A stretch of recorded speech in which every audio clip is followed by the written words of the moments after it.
What is up, nerds? Welcome back to the stream. We are back into some Valheims. The channel may look just a little bit different oriented, and that is because I'm still trying to get everything the way I like it. So, welcome in.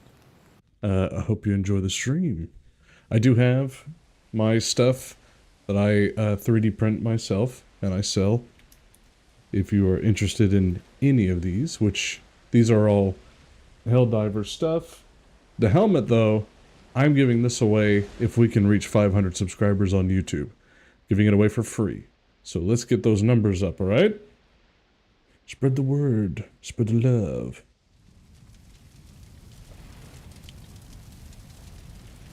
Okay.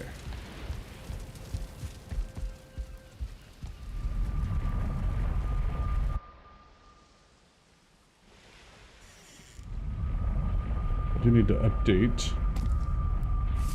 La Musica's.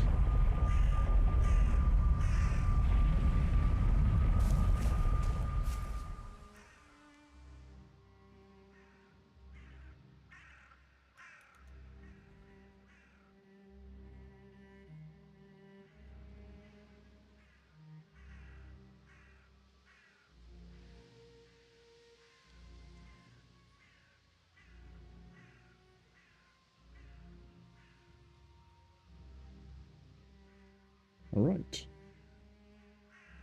That should be updated now. So if you want to listen to what I'm listening to, just scan that little QR code down there at the bottom left. And you can listen to what I'm listening to. This way I don't get demonetized if I ever become monetized. Alright. We have a lot of work to get going on our little village here. We've got some homemade fudge, courtesy of Perky Panda, my beautiful wife. Oh, whoops.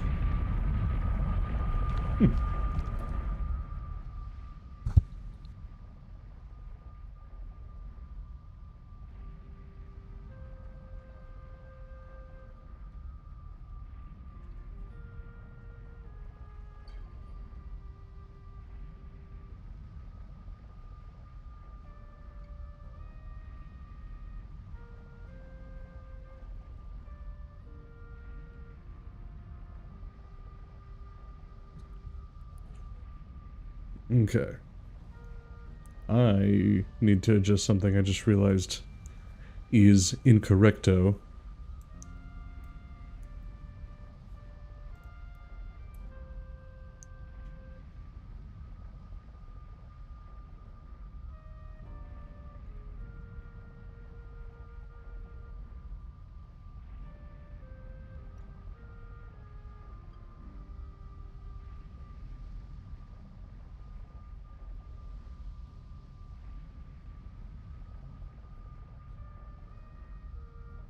Huh.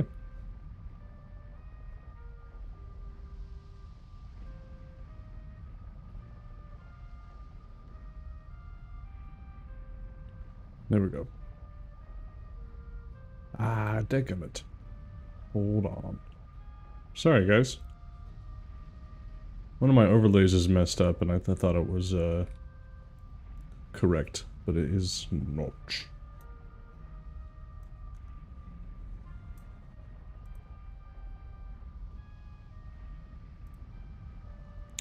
There we go. Alrighty. Back to it.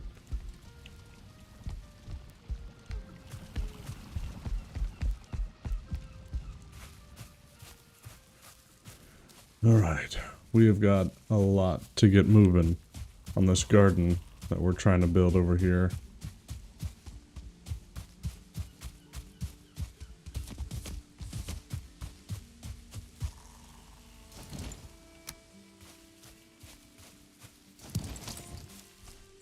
That's mine. We need to decide how far out is this going to go, and what all do we need to get gardened? Or farmed, I suppose. However. So we've got radishes, onions, carrots.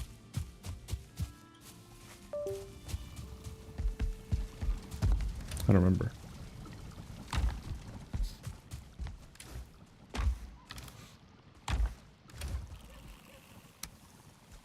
Carrots, turnips, onions.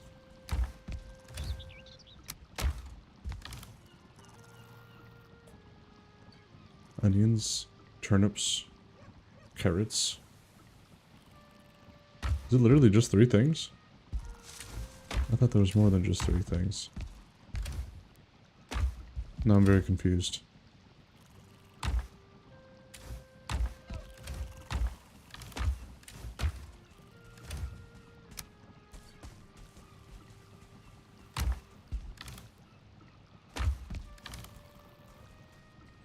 Guess it's just those 3 things.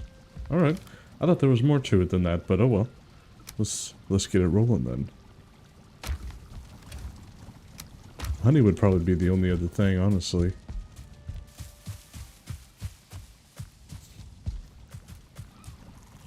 We also need to bring over some more of the metal to build the last upgrade we need for this kitchen. I think we may go do that first. Let's see, where is it? I think it's at Caleb's place.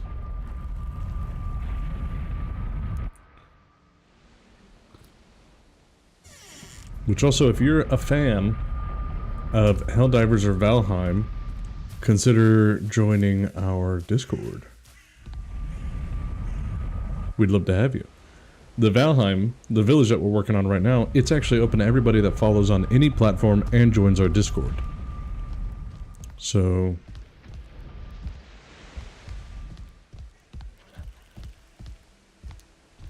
just think about it. You don't need to make any decisions right now, just think about it.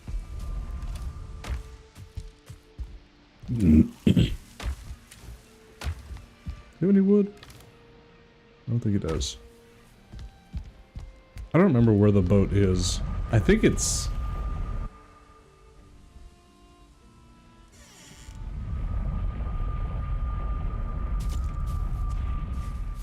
I think it's at the main village.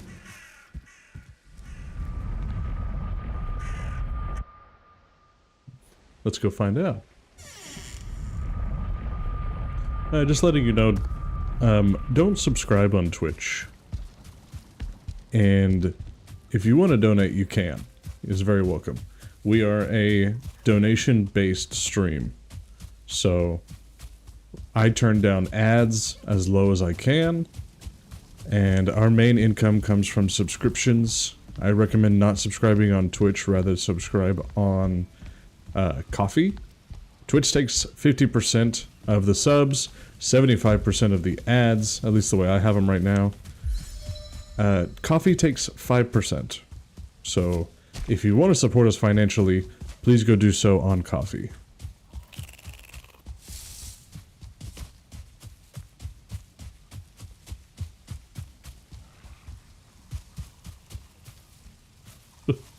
There's just a dog swimming.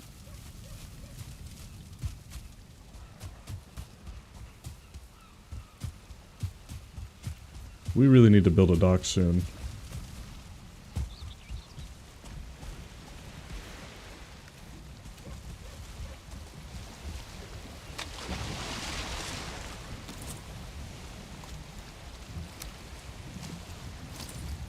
there a crafting station nearby? I bet there is if we take this over towards Kef's place. I bet we could repair it there. And then I need to switch it out for motors less stability. That way I can always have that wind at the back. Because I don't need the elders right now. I'm not foraging for anything, so.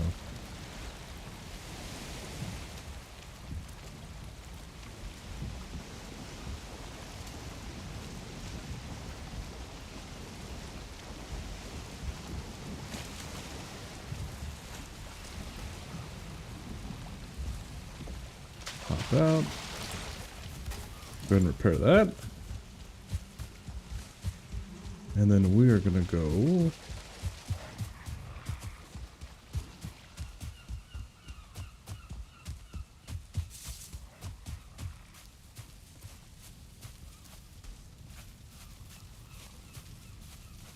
we're gonna swap out our less stability for motor instead of the elder. Just makes it more convenient for traveling and everything. Fur. Mountain totems.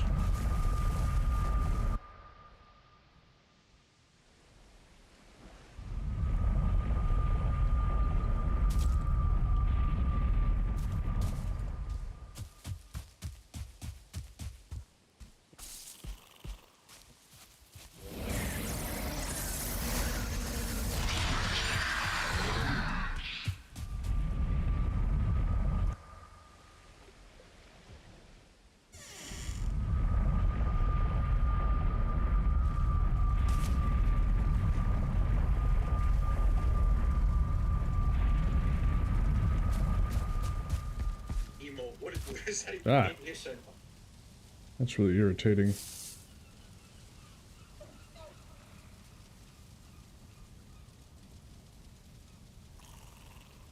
I don't understand the way TikTok does things.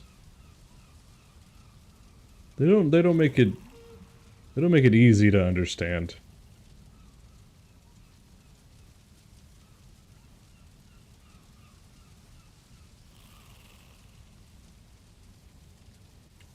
It's always strange, and I can't monitor it without pulling up the website on my computer, and I don't want to do that. Like, I can see my chat, but I can't see if anybody donates anything. But with Twitch and YouTube, super simple, super easy. Here's to you, you beautiful viewers. Let's get to sailing. I really need to clear out the rocks in that canal. I don't know if I should do that now or next time.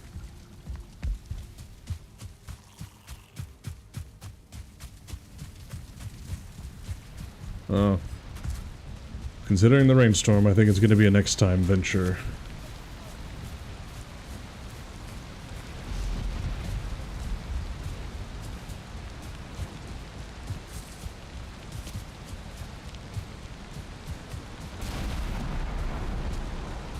Wonder if we'll catch some sea serpents this go around.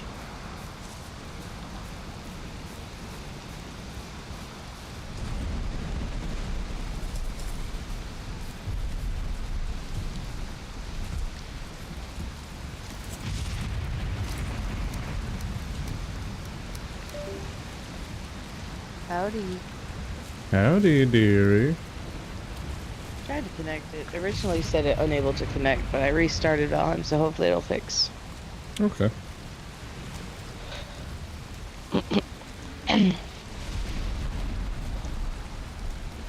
Yep, I think that fixed it. It's letting me through. Nice. Just trying to.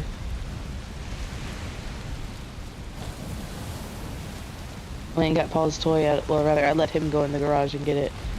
Oh, I yeah. got his toy. He's so happy.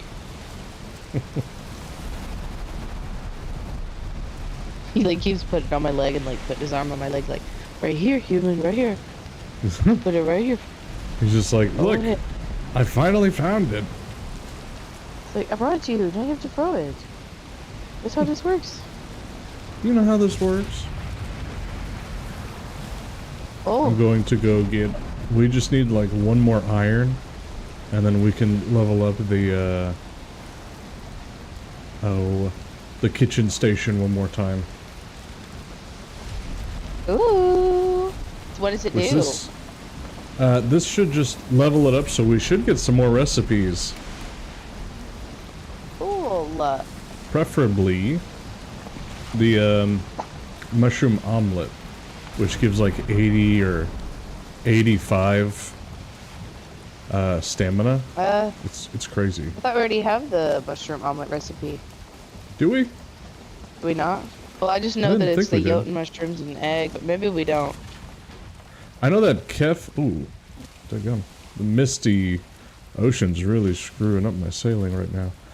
I know that Kef made a bunch of them for us before. Oh, okay, maybe that's what it was.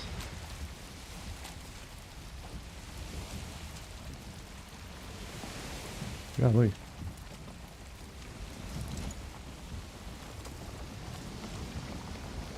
Not making it easy for me to get through all this.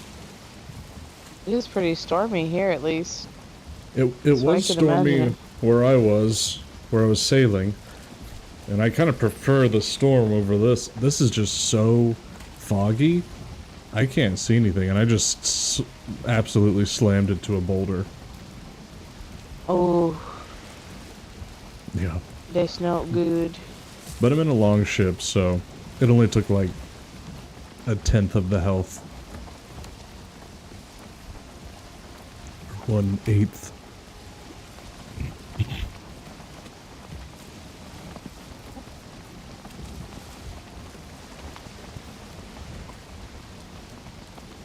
You're doing a lot of barking, Bubby. What's the matter, Oh, there's a storm again. Bubby? Oh, we can make pudding. Oh, really? Yeah, blood pudding. It's basically brown gravy.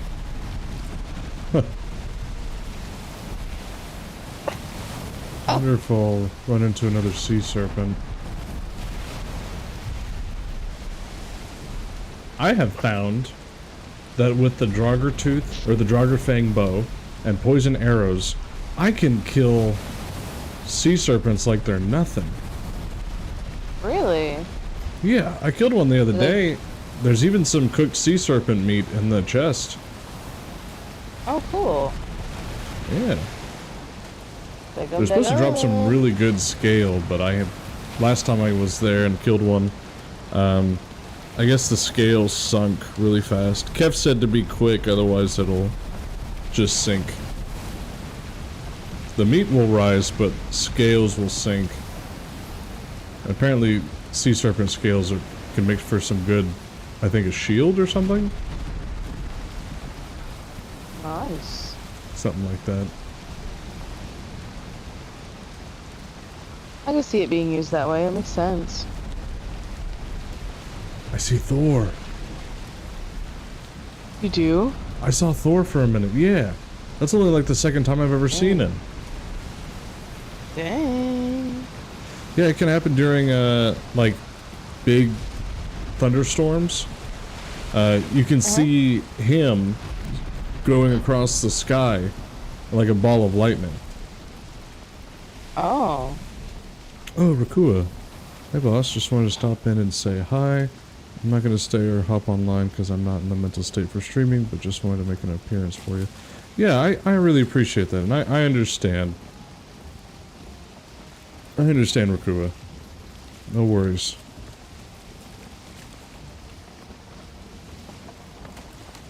Oh. Another one did against me.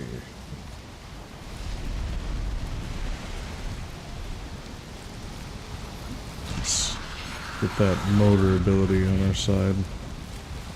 There's so many bones. Love you too, Rakua. You have a good night. Yeah, we do have a Yeah. lot of bones.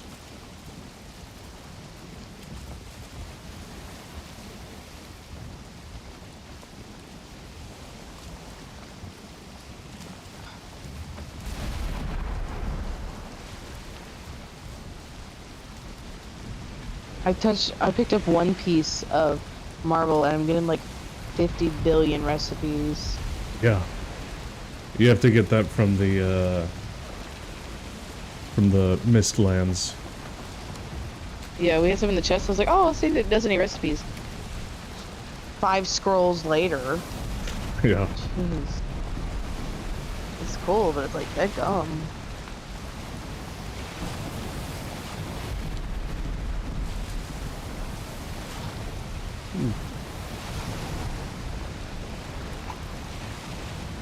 Oh, we're so fierce. You're so fierce. Yeah, you're so fierce, Paul. So fierce. This, Whoa. the ocean is just like constantly going back and forth in intense weather. Dude. Alright, now comes the tricky part. Getting through this canal without crashing.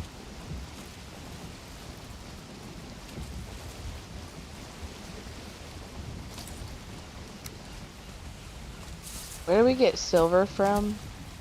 Mountains. Dang. Yeah.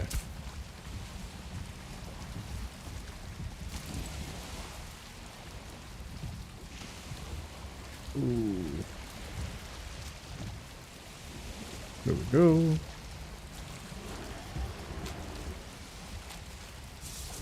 Oh, please don't let there be a troll right now. I definitely hear grayling, but that's not as bad as a troll. No, by far.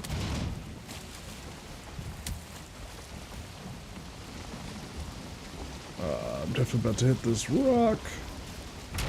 Maybe it'll help me out a little bit. Kinda did. Oh my, Paul. So Oh, talkative that's not as bad as I today. thought. I'm gonna throw it. I'll throw it. Ready? Go get it. Go away. There's a rock. Hi, Benny. Oh, you're so cuddly. Thank you. I need to clean up this canal really bad. I just realized I told Caleb to start sailing through this canal to start delivering the ore and everything. And then Yeah. going through it myself, I'm like, this is awful. We need to clean this canal. Dang. There's some bad rocks in the way. And a lot of uneven ground that you can't tell if it's too shallow or not. Oh, so fluffy when he's freshly bathed. Mm-hmm. A little fur ball. Little fuzz. And you're super cute, but I'm gaming, bubby. I'm gaming. You gotta move. Get down beside me.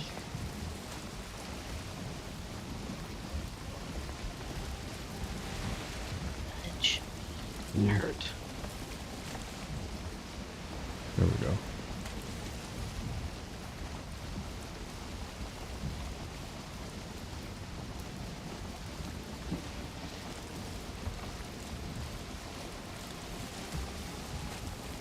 There we go. Alright.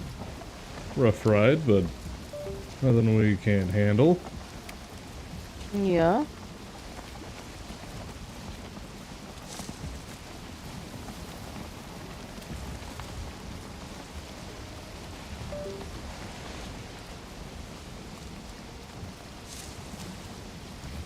Billy, being a silly boy.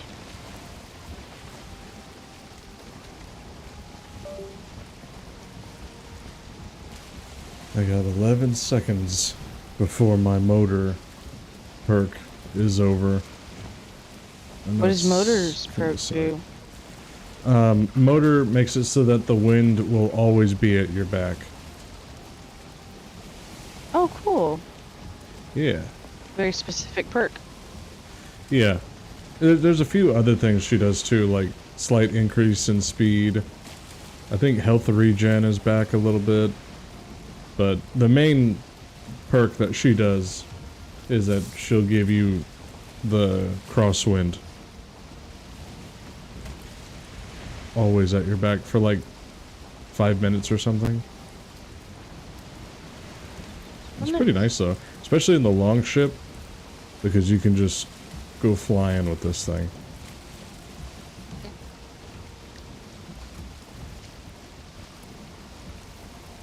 Watch me drift this thing in.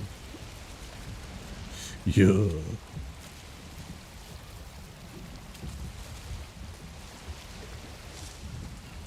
I say.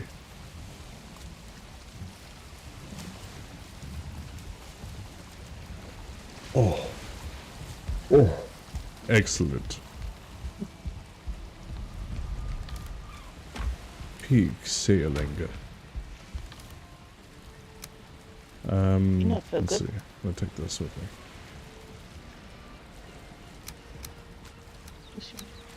Take that. Take this.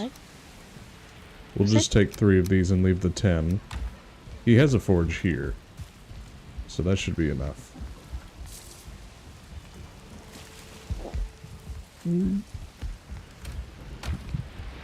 We don't need all the iron. I'm gonna put that back and just grab the 4. Prepare the ship. Back on our way.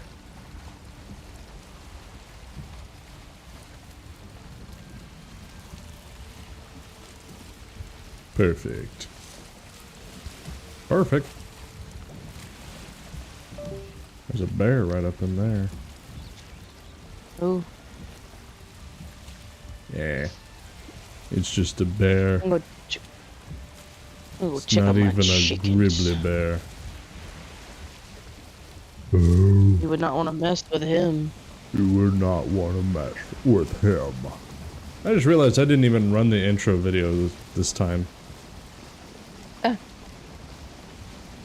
You should run it. It's pretty cool. I might run it if I do a break at some point. Yeah. I normally run it as soon as the 10 minutes are up on the welcome in screen. I'll run the intro. Okay. Alright, and we're headed back. Then I can keep working on the garden. Is it just onions, turnips, and carrots? Or is there another seed that we have? So far we have onion, carrots, and turnip that we can grow in this biome. Right, because barley and... Jotun. Mushroom. Right. They can't. They have... Well, barley has to grow in the plains. Jotun puffs have to grow in Mistlands. Mistlands.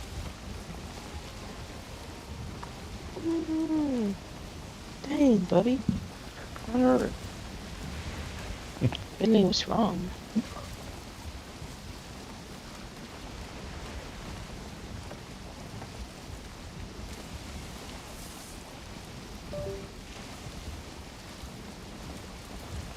There's this one rock that always throws me off on this canal. Okay. We definitely need to come back and clean this area up. It could be a really good highway if we could knock down the rocks and level out some of those more shallow areas.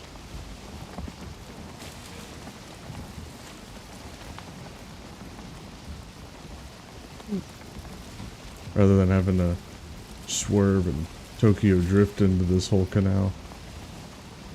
Yeah. Especially if we ever get that new really big ship you can only get from the Ashlands. Dump. That Yep. thing will not fit through this. Oh, yeah. I think it's the De Vega or something like that. Yeah, something cool.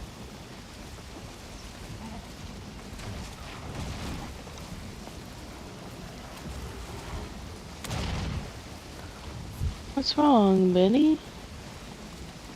That You go one outside? didn't count because a grayling threw a rock at it. I did not hit a rock hit me.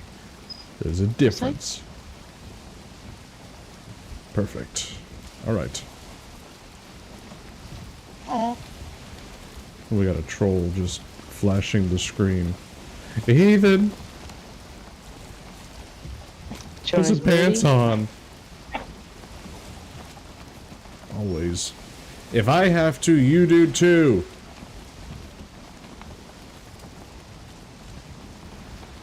It's a wild statement. Well, it's not like I want to. Well, you did not imply that. It's just funny. I have to imply that I don't want to wear pants? I thought that was just kind of a given. No, but like, just the way you said it, it was like funny.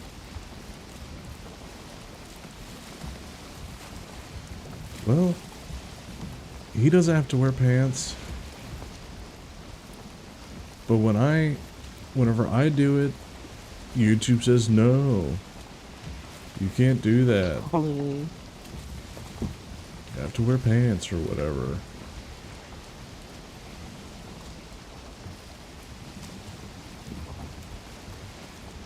You're being a goober.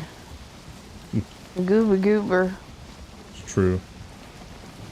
I'm gonna try and swing in this way and attempt that other plan that we have to use Johann's place as a main base for shipping. You At go least side. until we have a main dock up and running. Side. How sweet you been? What's wrong? Do you need to go back? Oh, I think Amelia needs to go outside again. Okay. I'll be right back. It's all good. Oh. You okay? Oh, just a lot more rocks.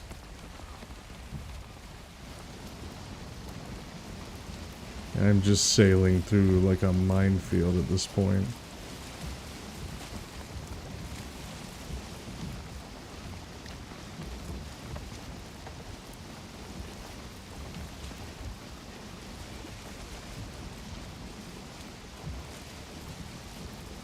Oh boy.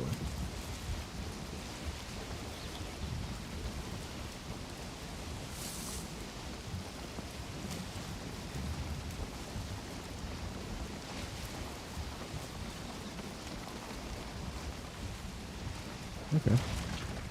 But, oh, come on. Like one rock. Rude.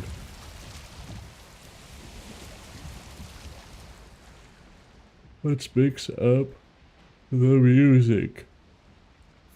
What do we got?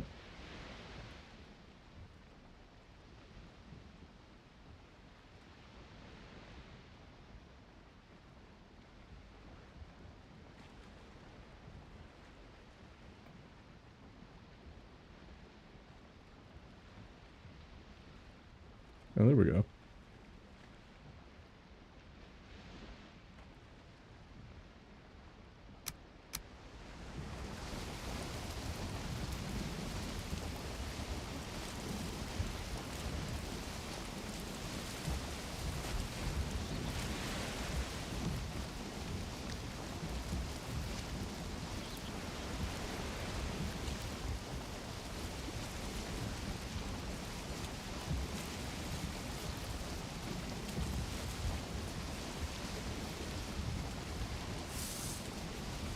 You hate to see the wind against you. Sorry.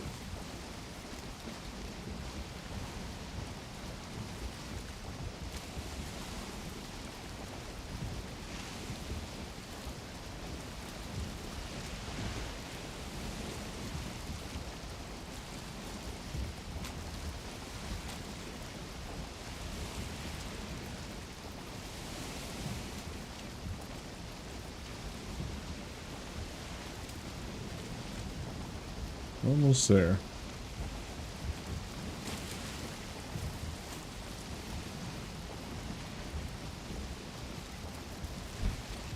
I wonder if we need to open up the canal, the entrance to this river a little bit more. Johann's still working on his wall though. So that'll be interesting to see how all this gets built up.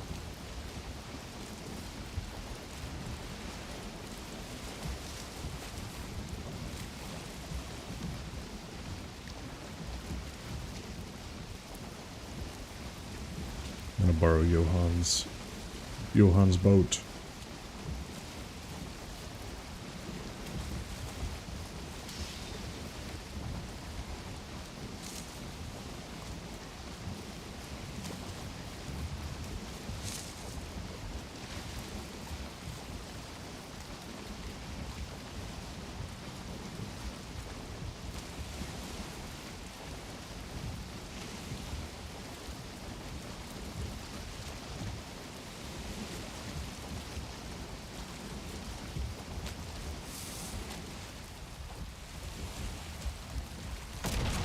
Ooh, perfect. Little love tap, but still perfect.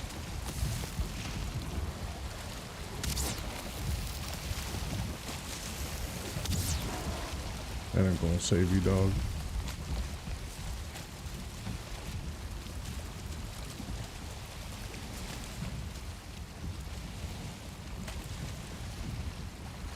Hello.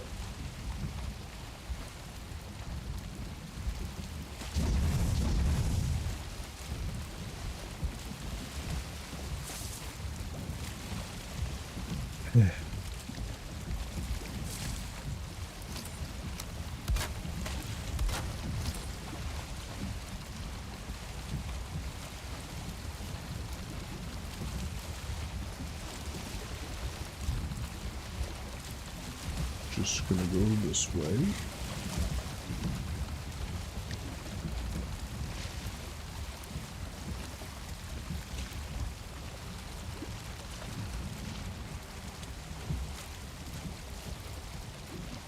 And he's gone.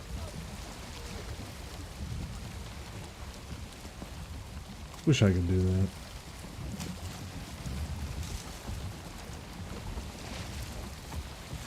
Be so cool. Just teleport out. Deuces. And he's gone.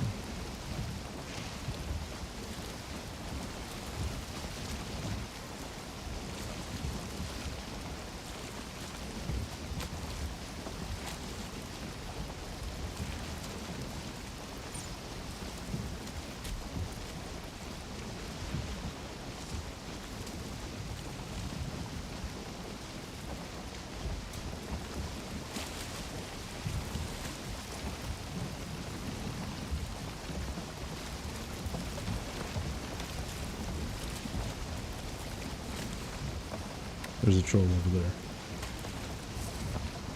We could definitely go back and kill it. Okay, doesn't look like it's gonna go mess with Johan's place, so I think we're alright.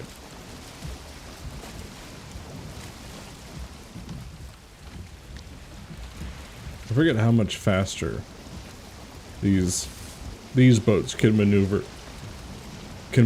than the longship.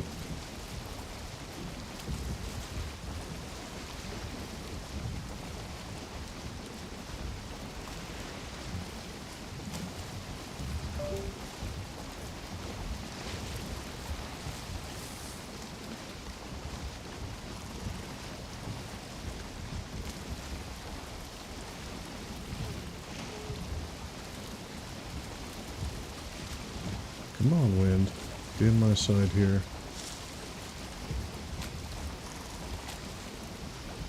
Kind of is. Let's give it a try.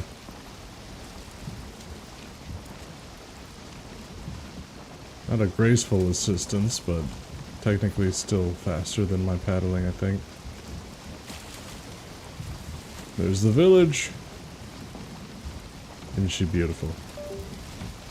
The wall's not done yet, by the way, so if you're seeing that and you're like, ew, jankety, just know it's not done yet.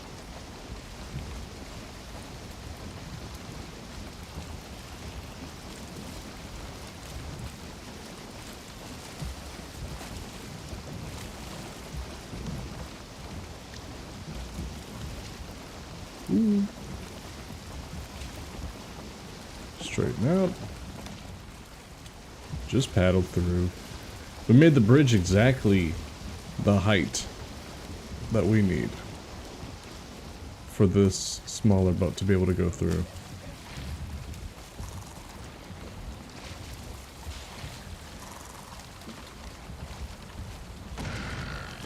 Saved.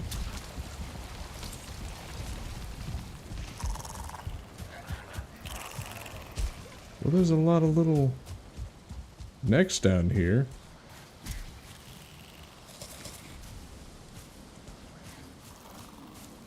We need to get some of our wolves down there. Clean up.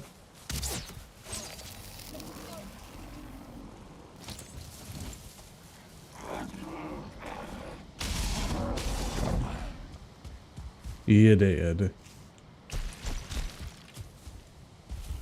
Alright, let's go grab the other metals and level up our kitchen so we can make even tastier goodies.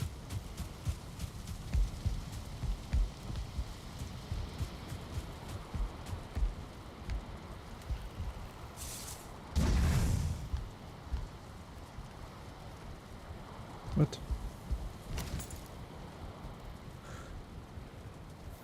So let's see, what do we need? 10 fine wood, 5 black metal, 5 copper, 5 iron. 5 iron?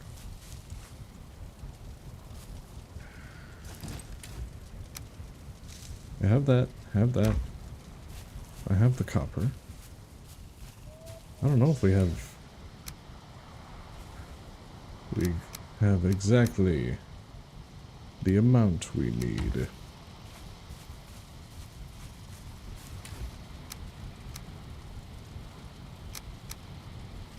There we go. Yep. Let's go level up our kitchen. Get better snacks.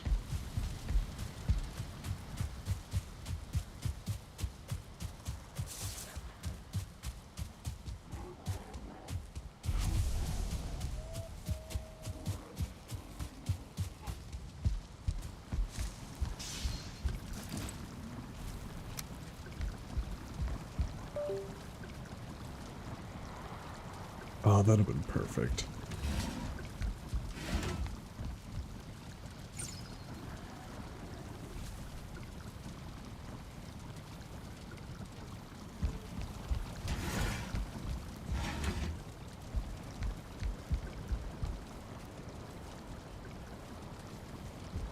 Can I not just...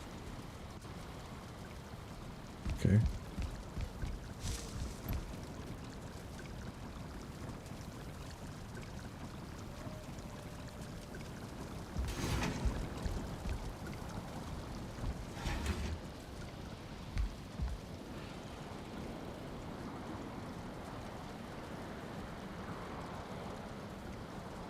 Ah, man, that would have been perfect.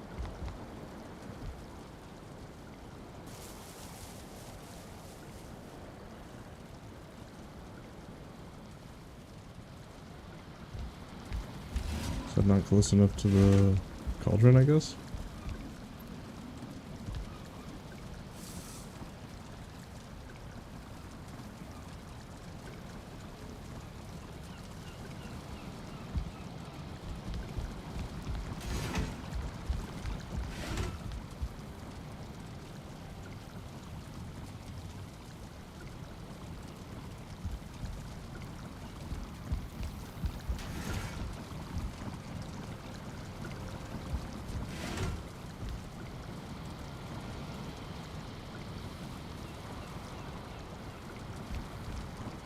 We're gonna get this figured out.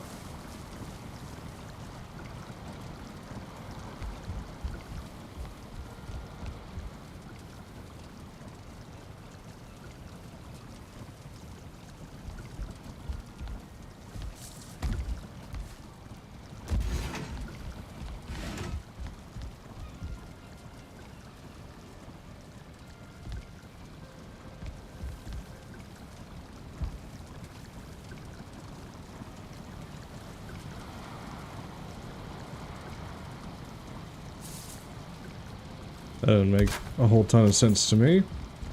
We'll make something better for it later.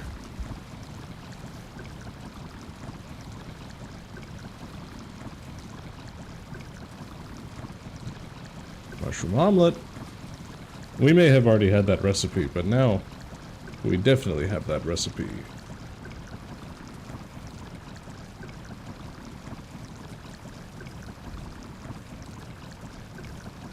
Alright.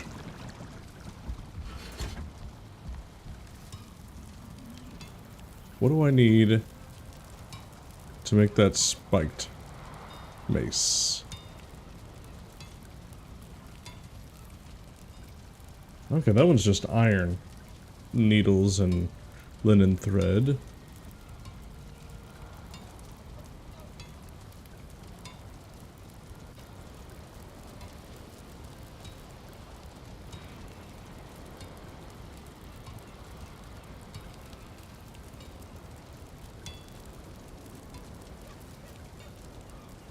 That's not a bad little trinket.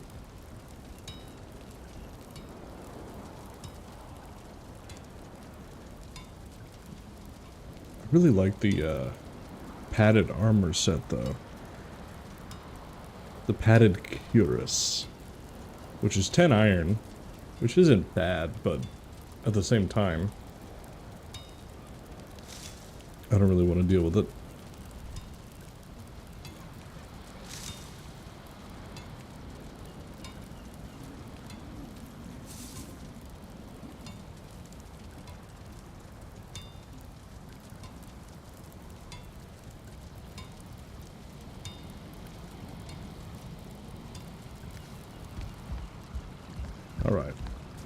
with that said, let us set aside our warrior nature for but a moment and build upon this great land a farm.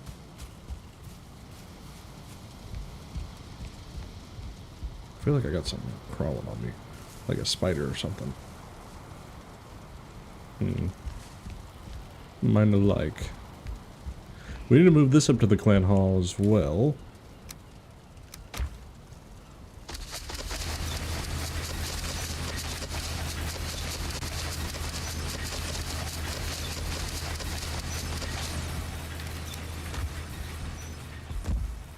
Which we didn't even use all that bronze, so...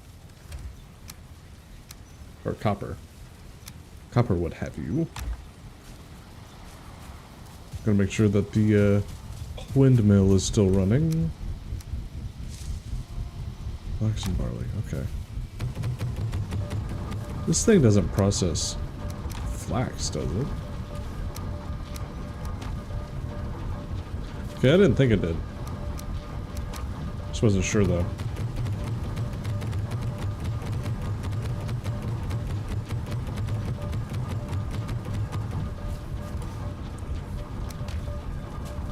Alright, let's put our stuff away and go begin our farm expedition.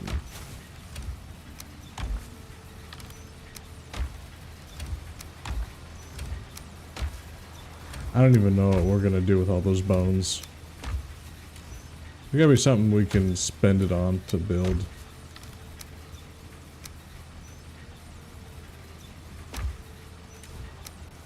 Hey, give those back.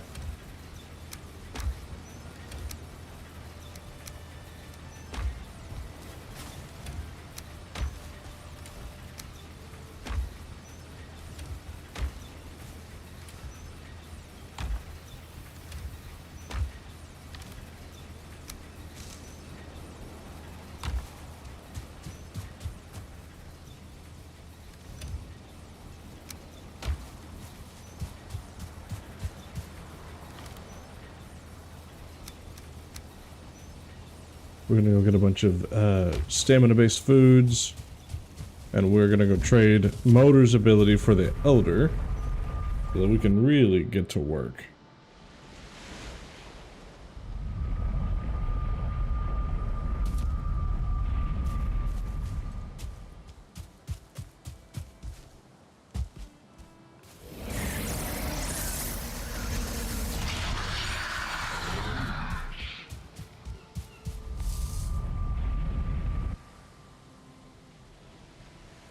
I wonder if we use the Elder's abilities, you know how it increases the amount of, like, resources that can be collected at one time? I wonder if it allows you to deal extra damage, possibly. Do what?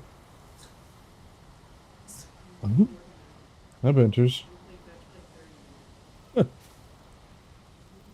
Yeah.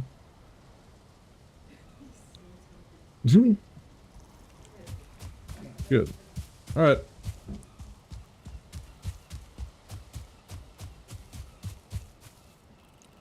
I don't know why this is not updating.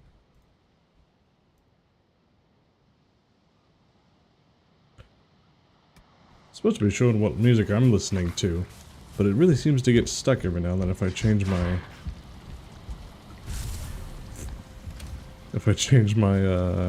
playlist.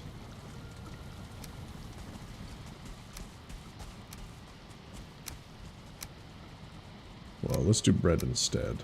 I don't want to use up the salad too much. Put that back. Yeah.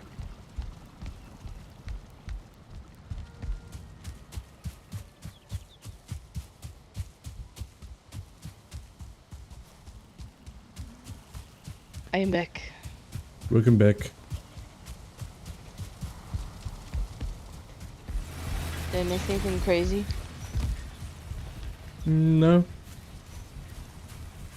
I just got back and I built the upgrade for the kitchen. Ooh, I'm gonna go check it out. Okay. It didn't show me anything new, but I think that's because I've been to Kef's kitchen, and that one has all the upgrades that we just now got. Okay.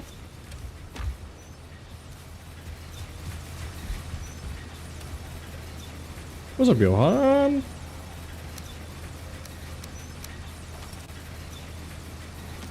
Let's see this stuff here. Wait, no, I need my pants.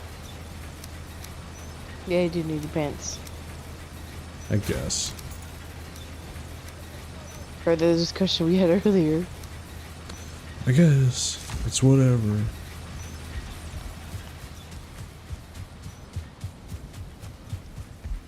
Oh, I don't see any recipes, but it does say cauldron level 5.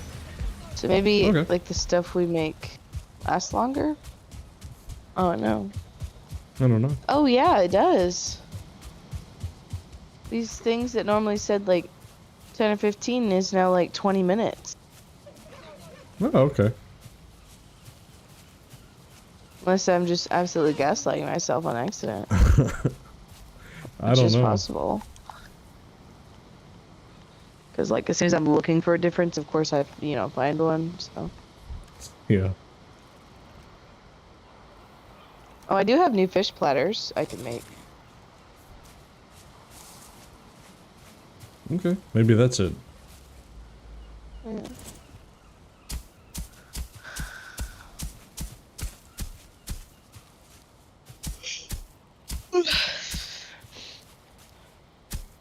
I'm gonna check on my chickens. Check on your chickens. Yeah, go check on my chickens.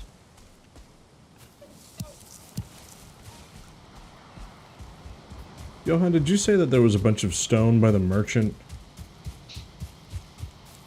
Because I may need it to terraform some of this area.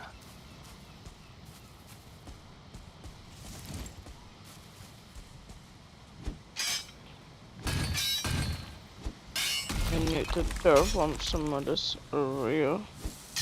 I need to terraform some of this area.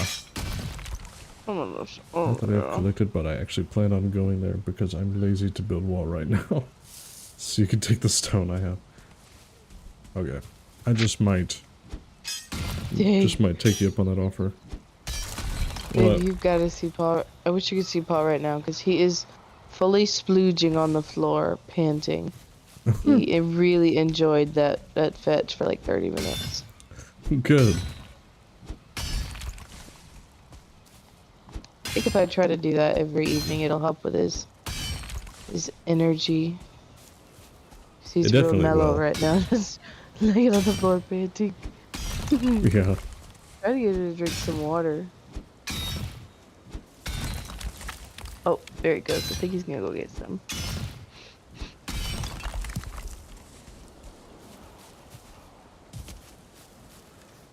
Oh. I don't have my axe. Ball with water. Ball water.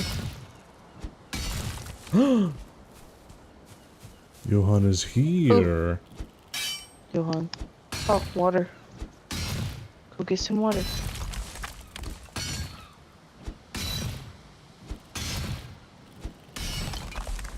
Oops. He's being weird. You just need to lay down, Bubby. There he goes. He's gonna take a nap. Good. He laid down so hard. But he's okay.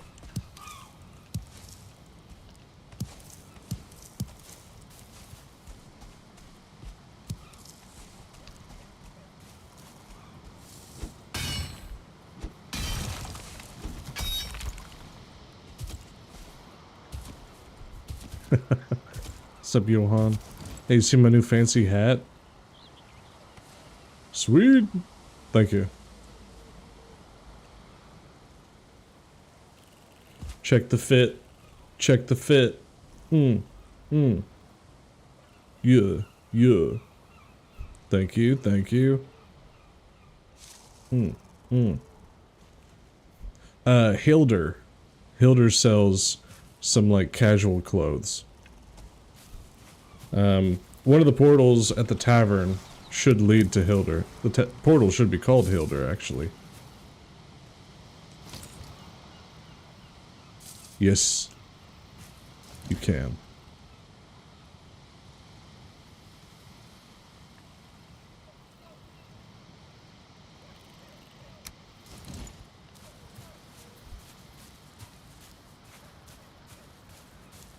Oh, okay. I'll be back to pick it up. Went past me. Oh yeah, there we go. I just picked it all up. Thank you.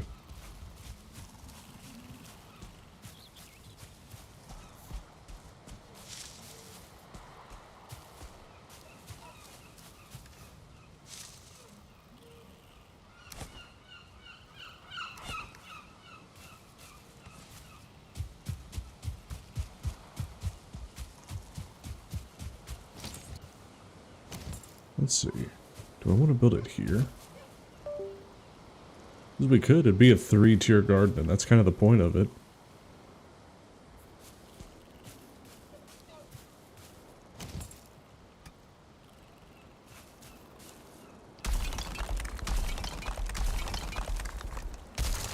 Let's fix up this uneven groundings.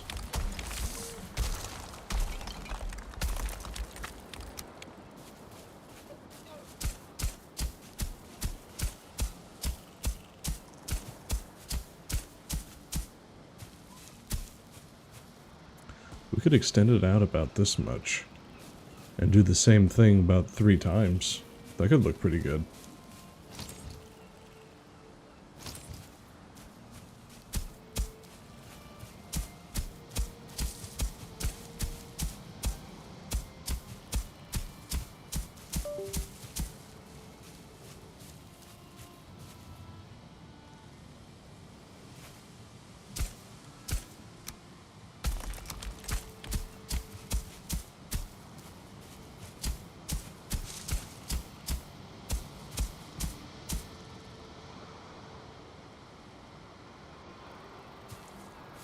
What's yes. Carter the troll is here.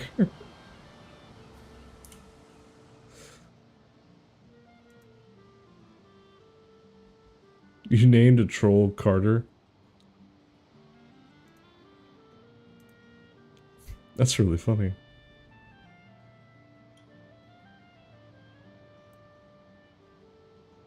I just thought of it. I feel like it fits.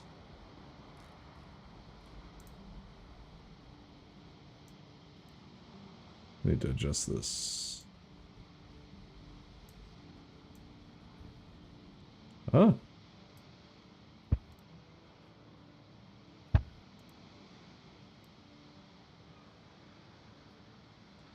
Okay. I think that should fix the screen.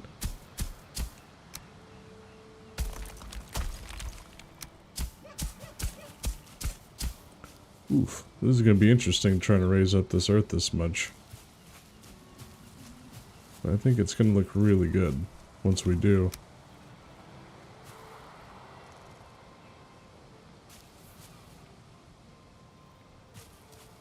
Well, let's do this.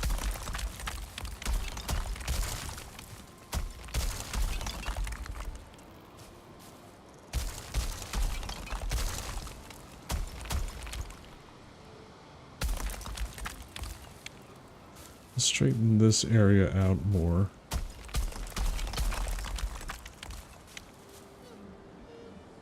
Flatten it out a little bit.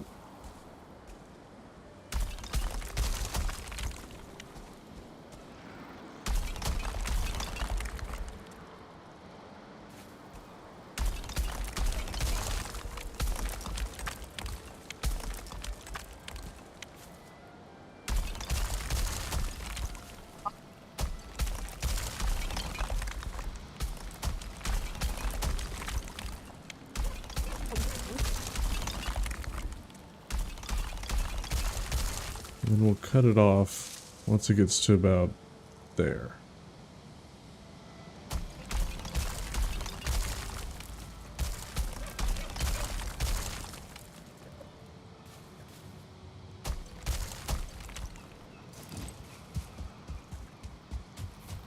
Yeah, that's gonna look good.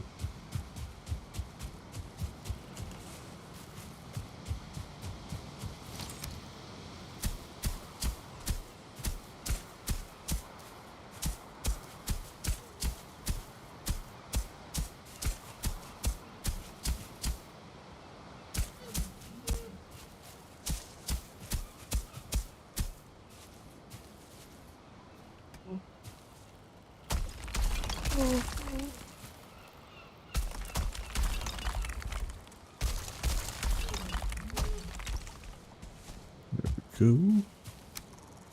Johan, also, your boat is currently at the village. And that's just because I brought some iron over from Caleb's place. I'll take your boat back in a little bit.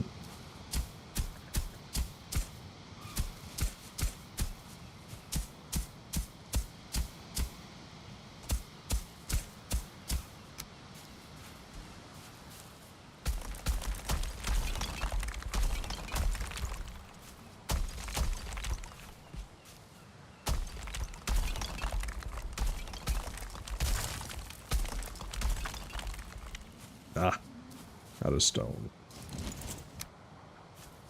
The bane of my existence.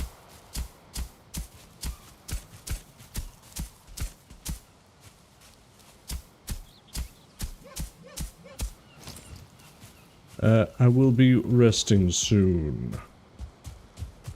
Okay.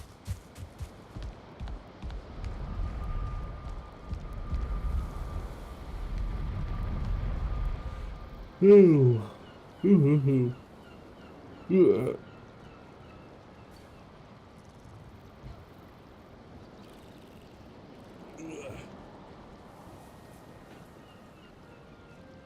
Parker and I managed another easy 3 stacks. Nice.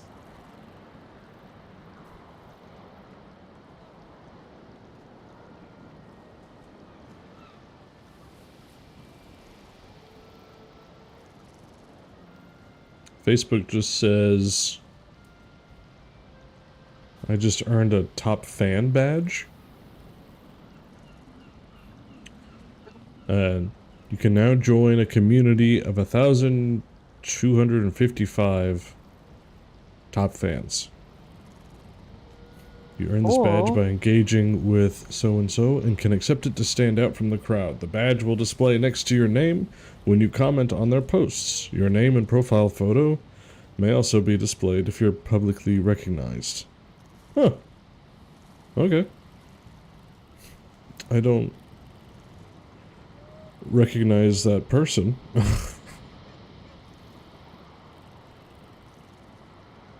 I interact with them like one time and... You're it. You're the top fan. I guess so. Okay, I am sleeping. Okay, I'm going to rest. Yeah, Johan, that's what it says. It says I'm the top fan of that person. Because I interacted with that person, I am now the top fan. I don't know how that works, but it's cool, I guess. You're the top fan. I guess so.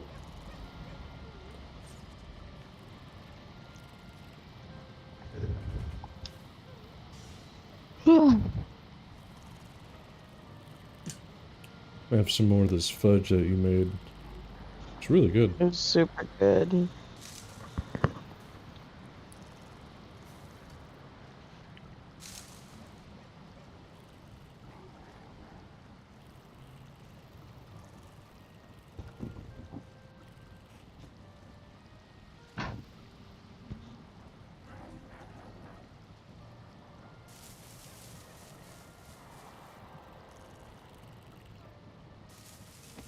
And for those of you watching, these are my 3D prints that are beside me here. They are Helldiver turrets. And here pretty soon I'll actually be offering the option of a painted variance.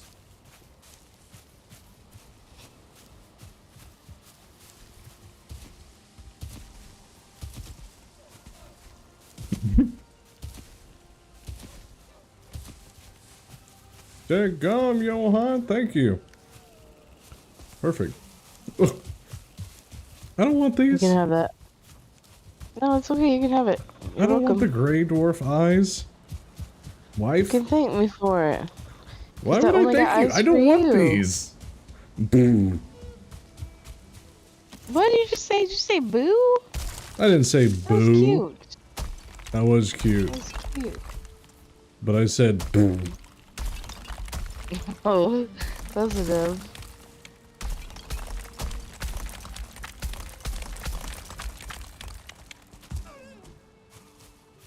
She buttered you to get rid of your stuff. Exactly right, Johan. How was she supposed to do it? Go put it in storage. Or Oh, cook that's with too it. far We away. have a recipe that uses Grey Dwarf eyes now. You were closer. It's okay. Oh my gosh. Boo.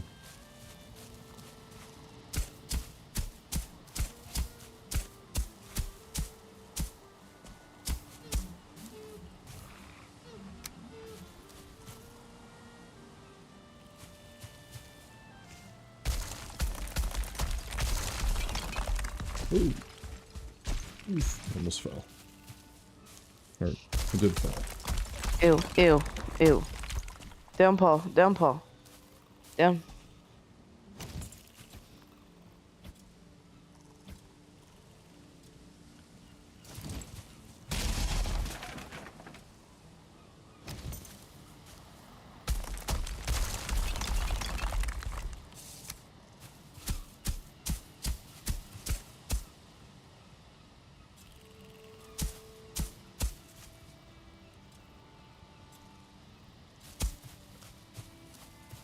There we go.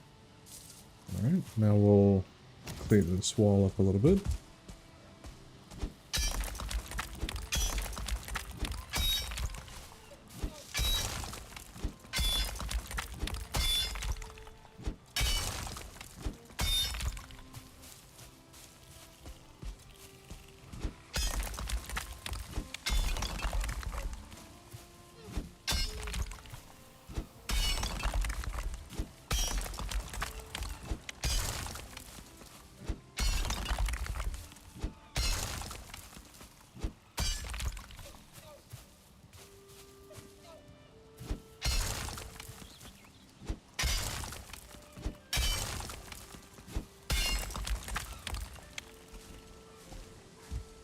No, thank you. No. No. No.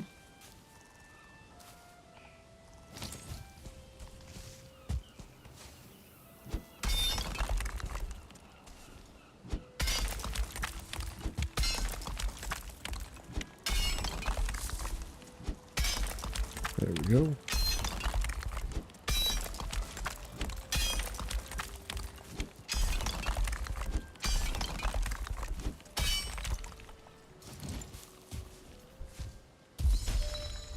Alright, let's make sure that the rest of it starts lining up with the next portion of the village.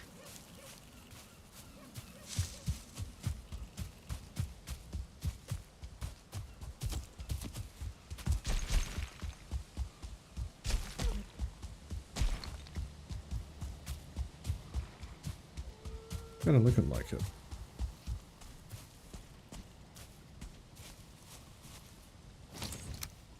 Oh, there we go.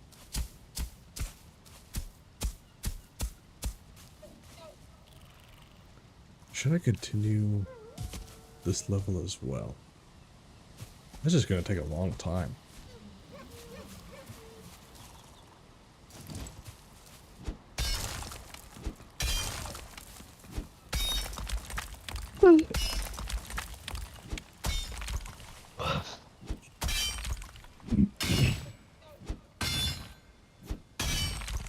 There we go.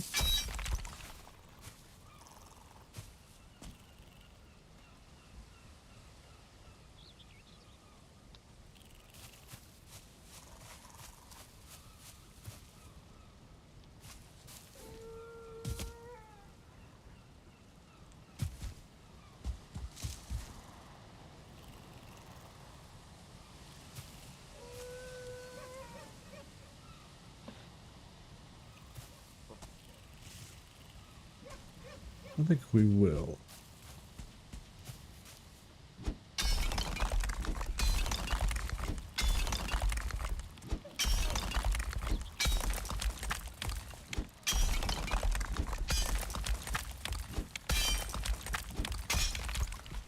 I just realized I still need to send Paige my character sheet.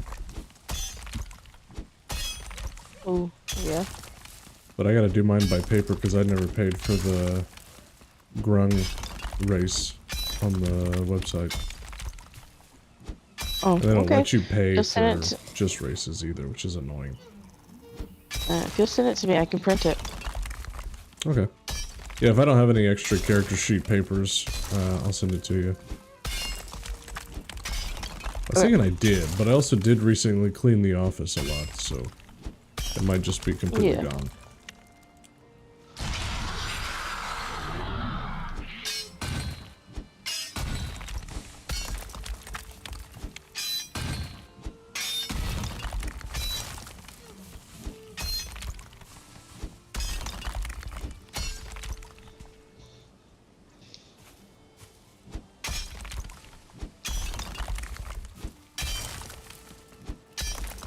Riverside's definitely gonna get done faster than the ocean side of the village. Especially since this is the side that we're building the farm on. I want to make sure that everything kind of stays the same level. Yeah. I kind of wish they would do like Minecraft where you can see what your altitude is. That way you can measure everything out a little bit more appropriately. Yeah.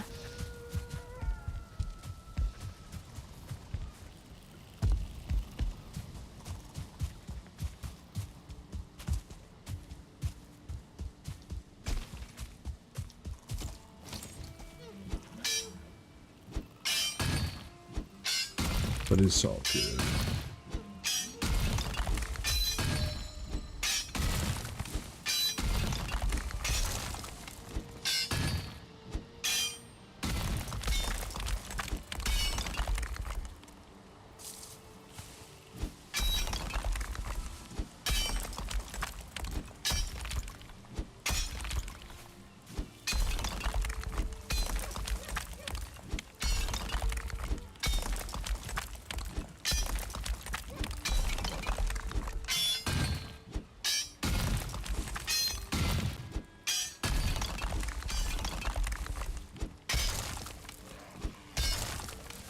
There we go.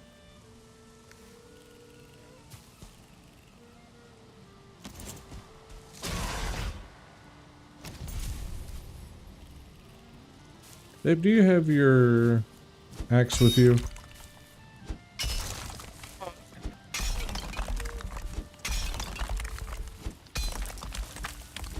Do you? Yes, I do. Okay.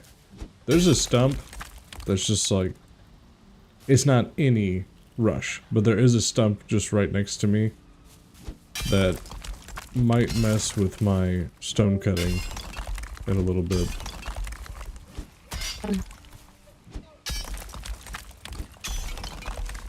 I do plan on using the next amount of black steel that we get to make a black steel axe. Is that better than the one you have? Yeah, it's better than iron. Oh, okay. Sounds good.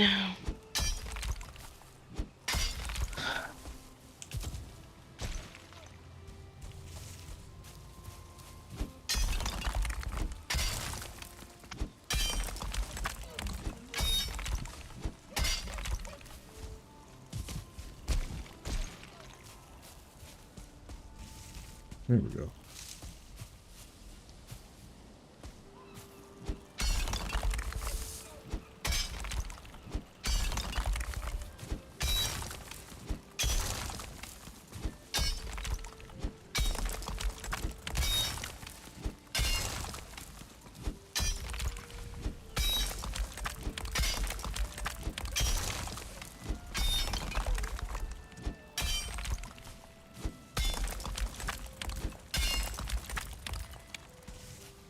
Alright, it's getting there. It's gonna be tough hauling ore and stuff like that up from the docks for a little bit. But then we'll have a better system here pretty soon.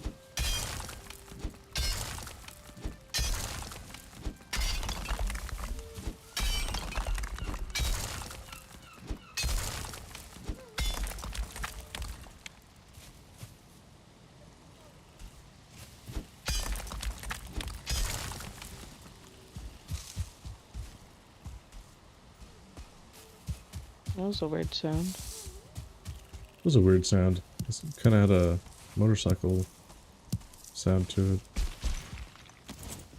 Mm-hmm.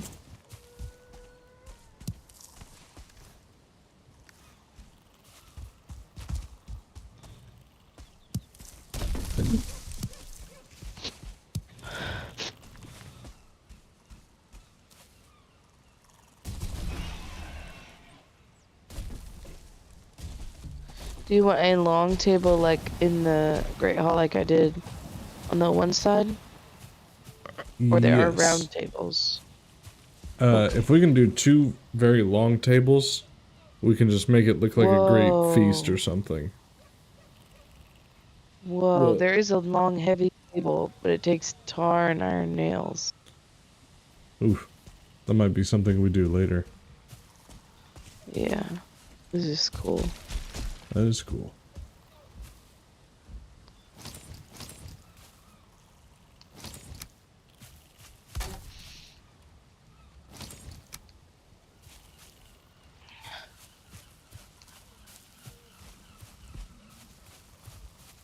Let's build this out just a little bit more.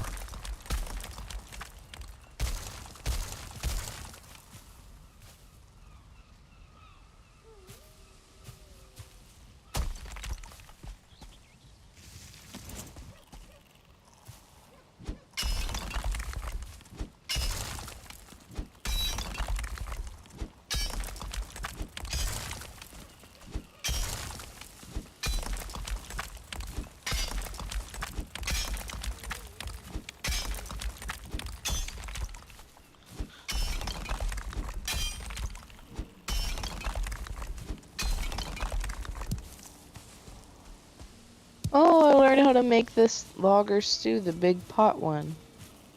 Oh, It's good. cute. Yeah. That's cool.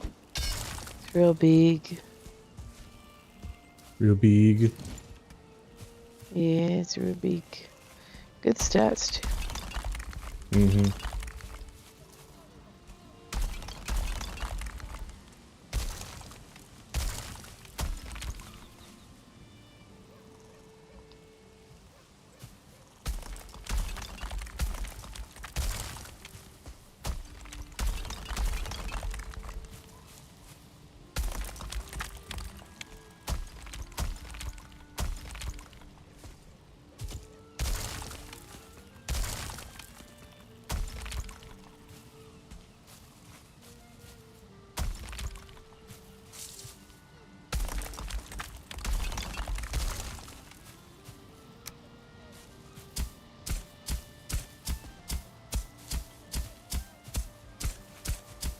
Let's clean it up a little bit.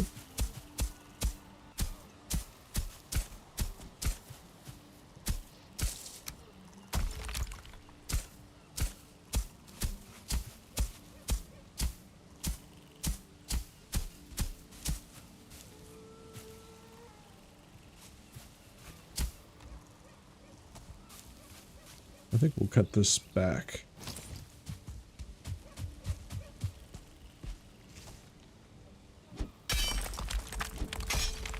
Because it could make for a pretty straight wall, I think.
Oh, dang it. This is gonna look good though. Especially if we build like a gazebo here. Now we're cooking.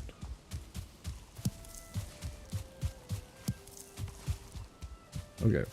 Once y'all are ready, I'll be ready to rest. Okay.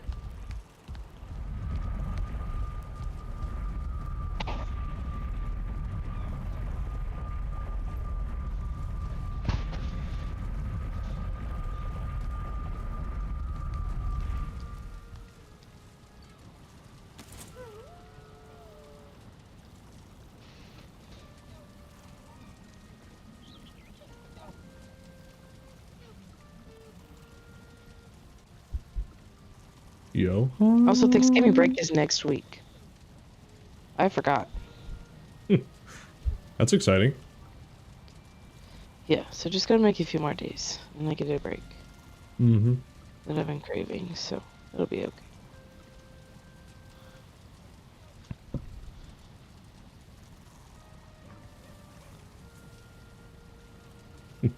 No worries. Johan needs a few more minutes and then he'll be ready.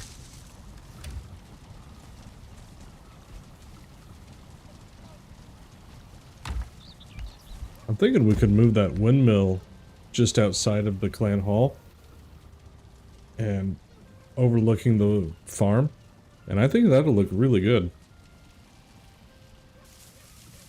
Yeah.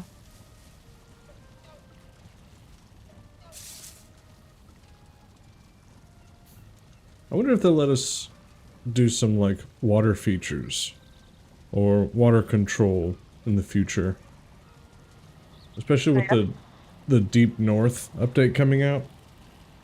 I think that'd be really cool. I think it would be.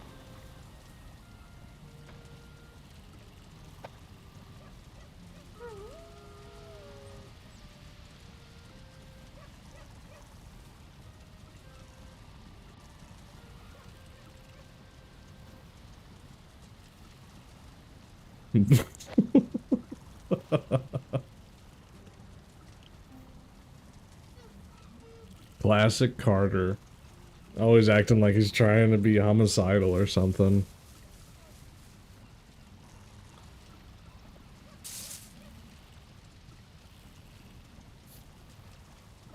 Classic. Wonder how he's been. We hadn't heard from Classic in a while. Classic Cloud.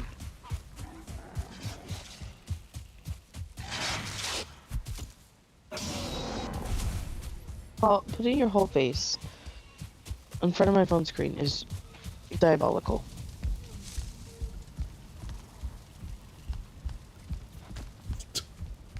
Paul keeps catching me doom scrolling. Good. Good He's boy. mad about it. He just puts his whole mouth on my screen. Just breathes on it. And I can't see nothing. Right. I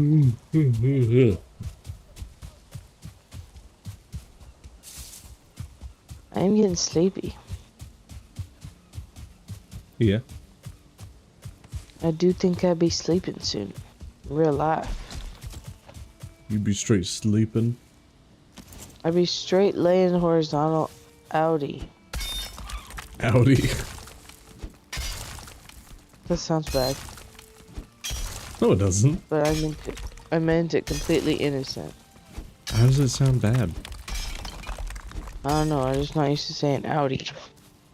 It's just a car brand. It's all, oh my gosh.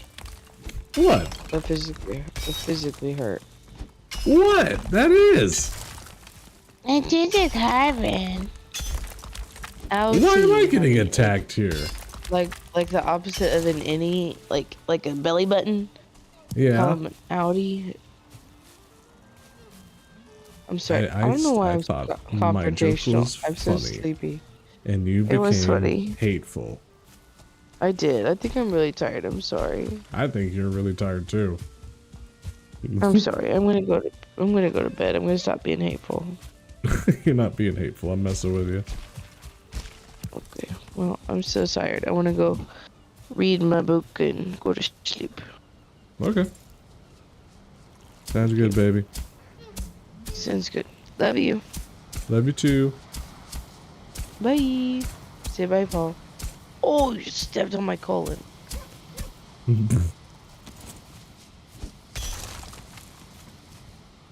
I'm sorry, Paul. It was an attack. I'm suing. She's about to sue our dog.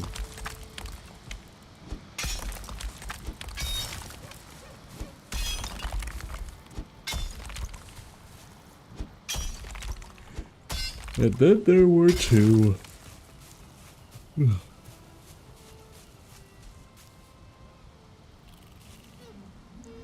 I'm still debating if I want to try to cut down this hill this much or not. Or even if it'll let me.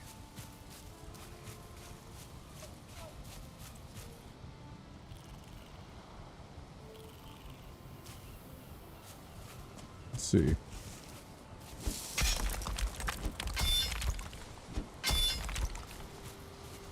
Technically, still, yeah.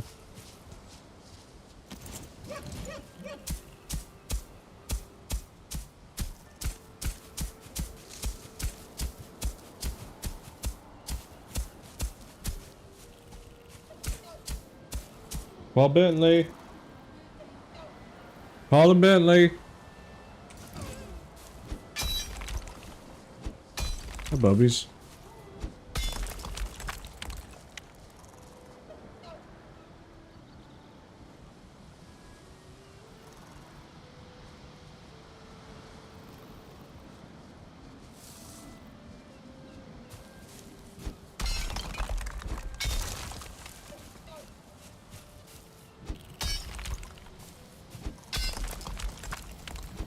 There we go.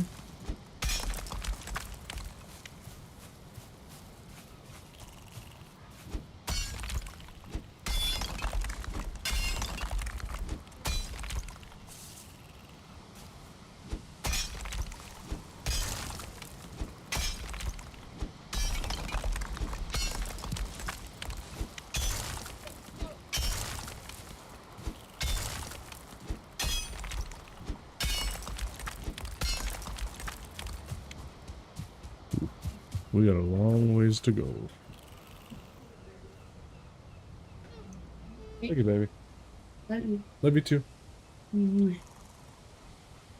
Hey. Sorry. Love you. Love you.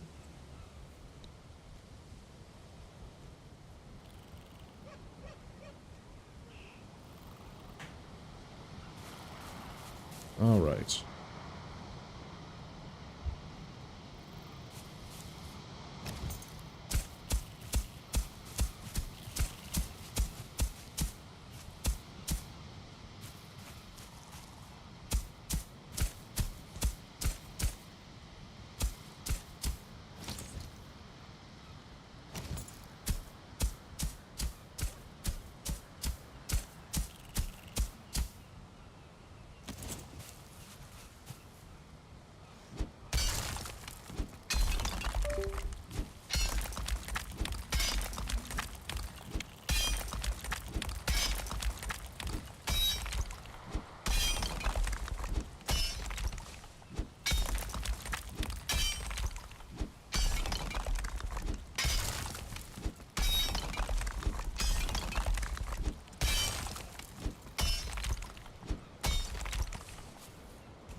Let's make sure everything's getting and staying level.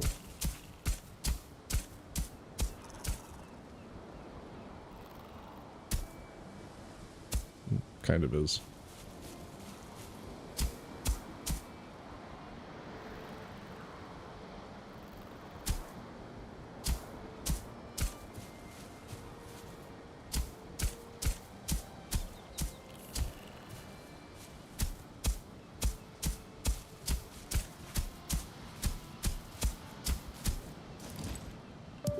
There's another stump I gotta cut.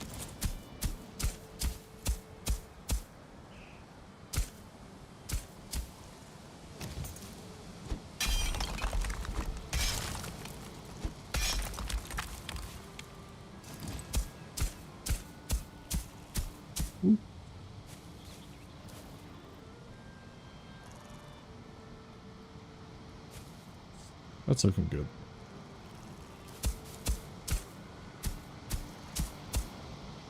What you working on right now, Johan?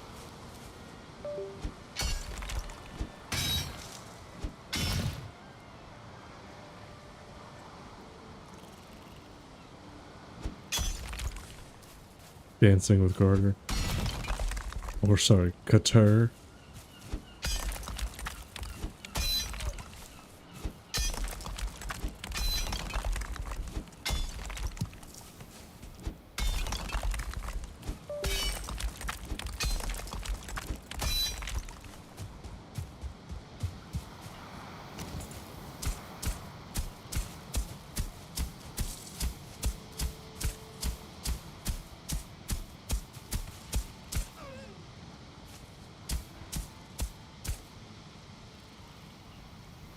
Okay.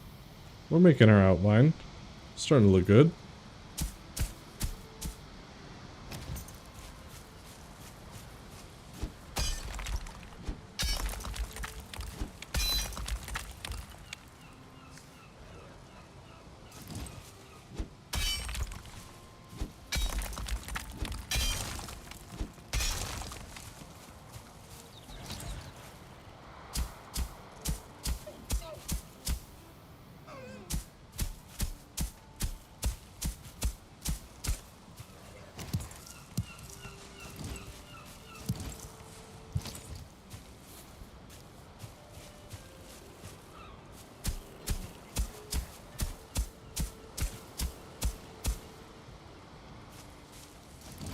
Look at something real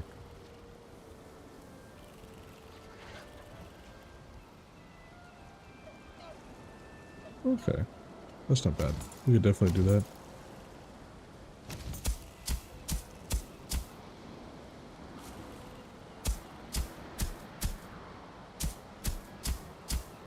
We need to redesign this dock down here, since we're making this a lot higher than the original plan was.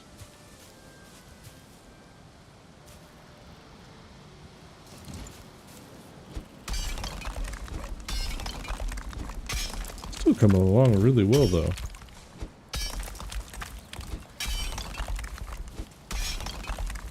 Also keep in mind, you beautiful viewers,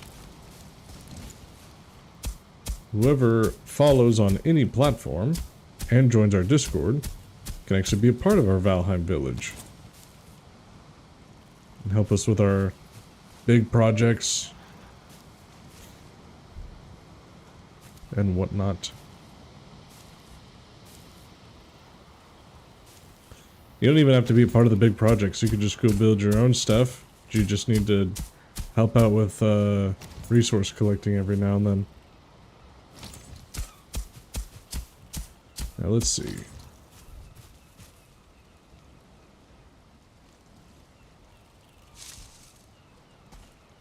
Johan, no rush.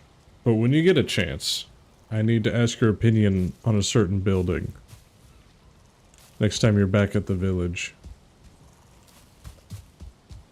Again, no rush though.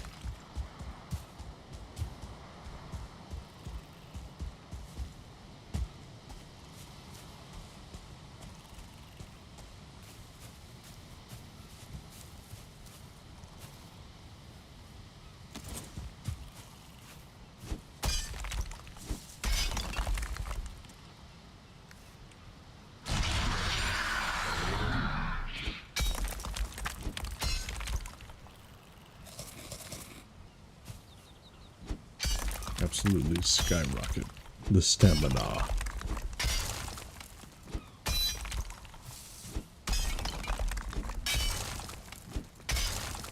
YouTube viewers, I do have a question for you. Why no subscribe? I know that's rather confrontational, but it's a genuine question. I checked my analytics the other day. Johan, guess what percentage of people are not subscribed to us on YouTube? Like, just take a guess, a wild guess. What percentage of our viewers on YouTube do you think is not subscribed? 50%? That's a good guess. It's a good guess. Try higher. Yep. You gotta try. Yeah, more than 50. I'm surprised too. I'm very surprised. Higher than that.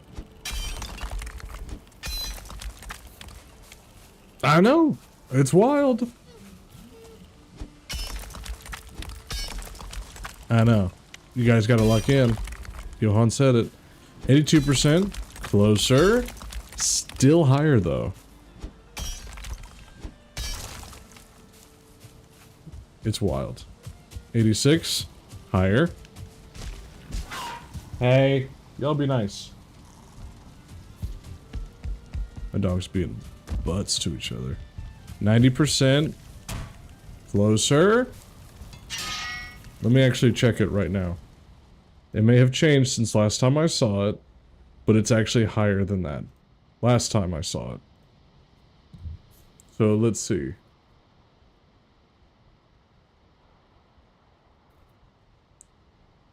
Alright, YouTubers. If y'all are in there, if y'all are watching and you're good at commenting and stuff, go ahead and type now. What do you think the percentages of you guys that are not following? Viewing, but not following.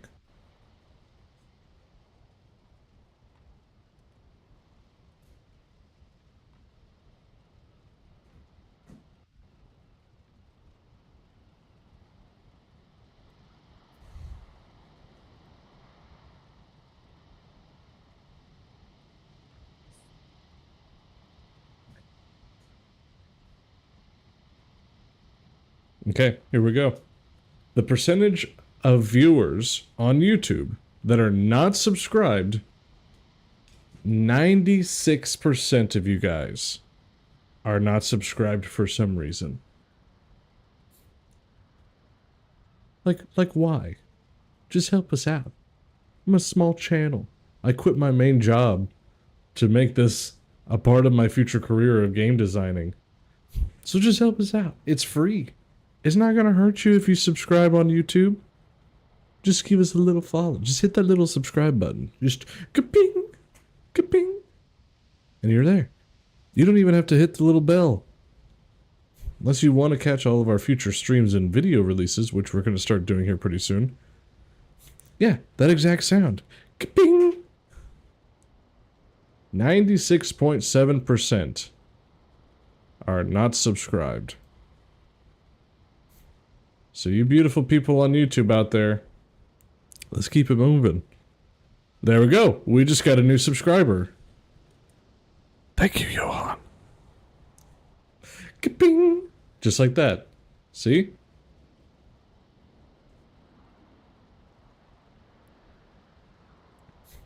I fear I was part of the percentage. But you're also following on Twitch and TikTok, so I think you're good. Yeah, but see how easy that was? Johan did it within just a few seconds, and he's playing the game right now. He's in here with me. So please, feel free to hit the little subscribe button. Isn't gonna hurt you. It's free. Doesn't cost anything.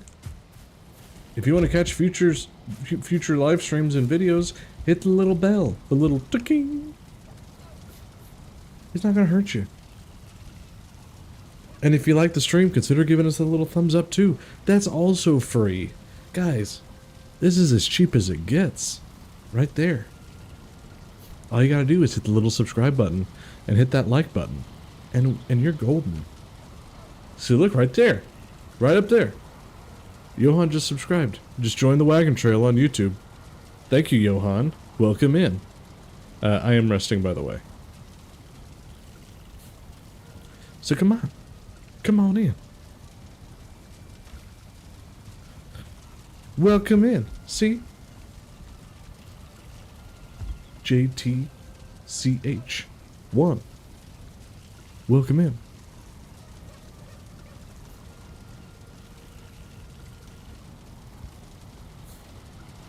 It's super easy.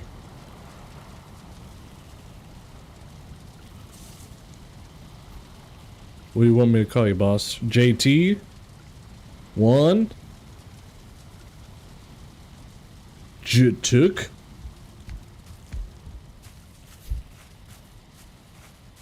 What's up, friend? I kind of figured. I was just hoping it was... I had hope that it was still somebody else, though.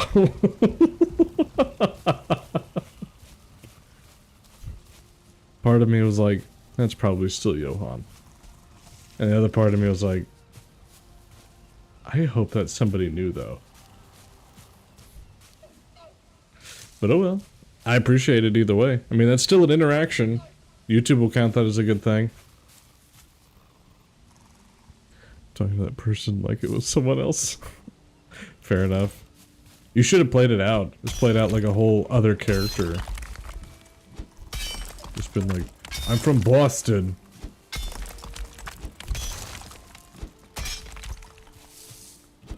Or this time you could have been, this time you could have, like, been Vietnamese instead of, Singaporean. Really mix it up, you know?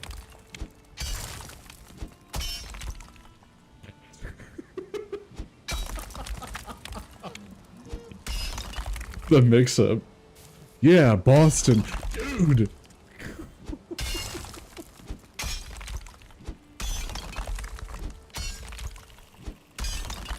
I couldn't resist, Johan.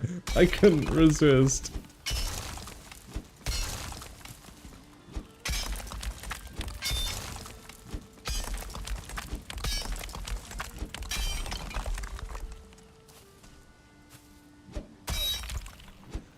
People are gonna think I'm Mongolian by the time we're done here. That's the goal.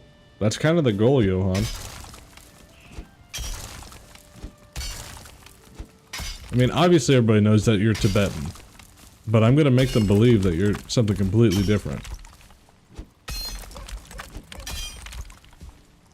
Obviously, yeah. Honestly, I probably have a higher chance of making people think that you're, like, German or Swedish.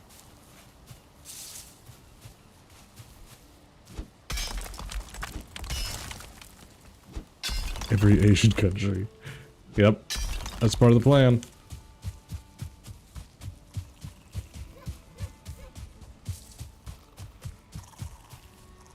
Vice Place is coming along really well. Because of my user? Yeah. Oh, Johan! Welcome back, Johan! Johannes! Welcome back to the channel, Johan!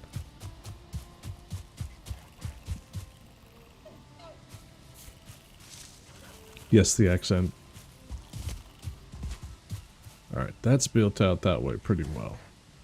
I just hope it lets me dig that much. I would be very surprised if it does, but if it doesn't, we're just gonna have to build up this whole area, which is gonna be a pain. But we'll do it for the village. Honestly, with how much they're letting me dig here, I think we can pull this off.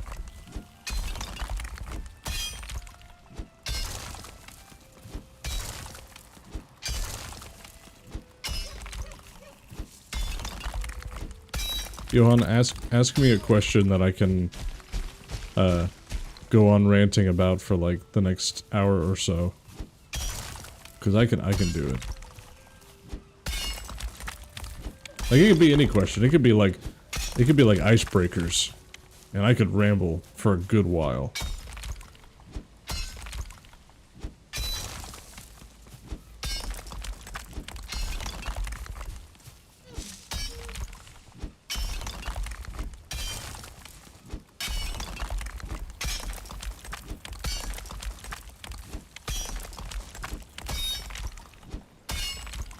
speaking of icebreakers, for those of you on YouTube or TikTok, it could be either, or Twitch. I just know we have a lot more people on the other ones. Type in the chat, what is your favorite sound effect? What is your favorite sound effect? Alright. Thoughts on Prince of Egypt in its entirety, because I'm listening to the soundtrack right now. That's a great question, because being a believer, I have a lot of thoughts on Prince of Egypt. So, let me see. I'm gonna mix it up. I'm gonna mix up my music and go to Prince of Egypt as well.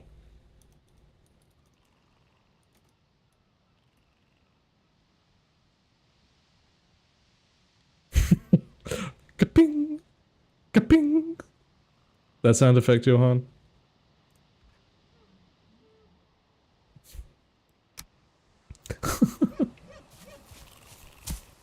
Alright, let's see. Ooh, Prince of Egypt, in my opinion, on the entirety. I'm gonna go ahead and flat out give the blanket statement of I love the entire movie. The entire movie is just a chef's kiss. It's just, beautiful. Soundtrack, absolute banger. Movie storyline, banger. Not to mention it's based on a Bible story. I do need to say based, because it is loosely based on a Bible story. It's not exactly 100%.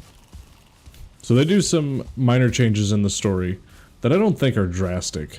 I think the changes are okay. Floats Moses out as a baby to save him from the wrath of Pharaoh. And he goes down the river. God creates the current to guide him safely. Which that is such a great scene, because that is also, whether you're a believer or not, that's such a great scene of like showing off the faith that she had in God. That he would do what's best for Moses. Even if that means she can't be with him. And like, that's such a great example. And the movie I think does a great example as well, showing that off. The big difference between the movie and the true story is that God actually allows for her to raise Moses. So she becomes inducted as a servant of Pharaoh's daughter, who's the one who finds Moses in the river. Now in the Bible, in the movie, we don't really see the mother again after that. But in the Bible, she becomes the servant of Pharaoh's daughter. And the Pharaoh's daughter is like, hey, I found this kid in the river, and like, he's pretty cool. I'd like to keep him. But I don't know anything about kids, so how about you take care of him, and he'll just call me mom. And considering this was Moses' actual mother, she was like, yeah, I mean, I guess, you know, I guess I could take care of this super random baby that I've never seen before in my life. And the daughter of Pharaoh was all like, all right, legit. All right. Once he can talk, give him back. Until then, he's yours. You have fun. So she actually does get to raise her own child in the actual Bible story. Which kind of shows off the grace of God in the sense of like, you showed faith, so you shall be rewarded. Now that's not to say he does that every time, but I will say I've seen it myself before of, you have faith, here's your reward. And it's not always, but I have seen it before. Now, the movie does take a different direction. It makes it so that you don't see his mom again, I think ever. I could be wrong. It's been a while since I've seen the movie, but I don't think we see his mom again, ever. But we do see his sister and his, I think it's either his brother, it's his brother-in-law, Aaron. And so that's pretty cool that we get to see them again. Because I think that's what actually happened in the Bible. But yeah, movie, absolute banger. So the way that they like show off Moses being raised with Pharaoh and with Pharaoh's son, Ramses, it really shows like for people who are very much visual learners and people who like attach through movies, it was such a good way and such a good translation to show off like how intense the moment was that Moses left Ramses. Which I think that's how it is.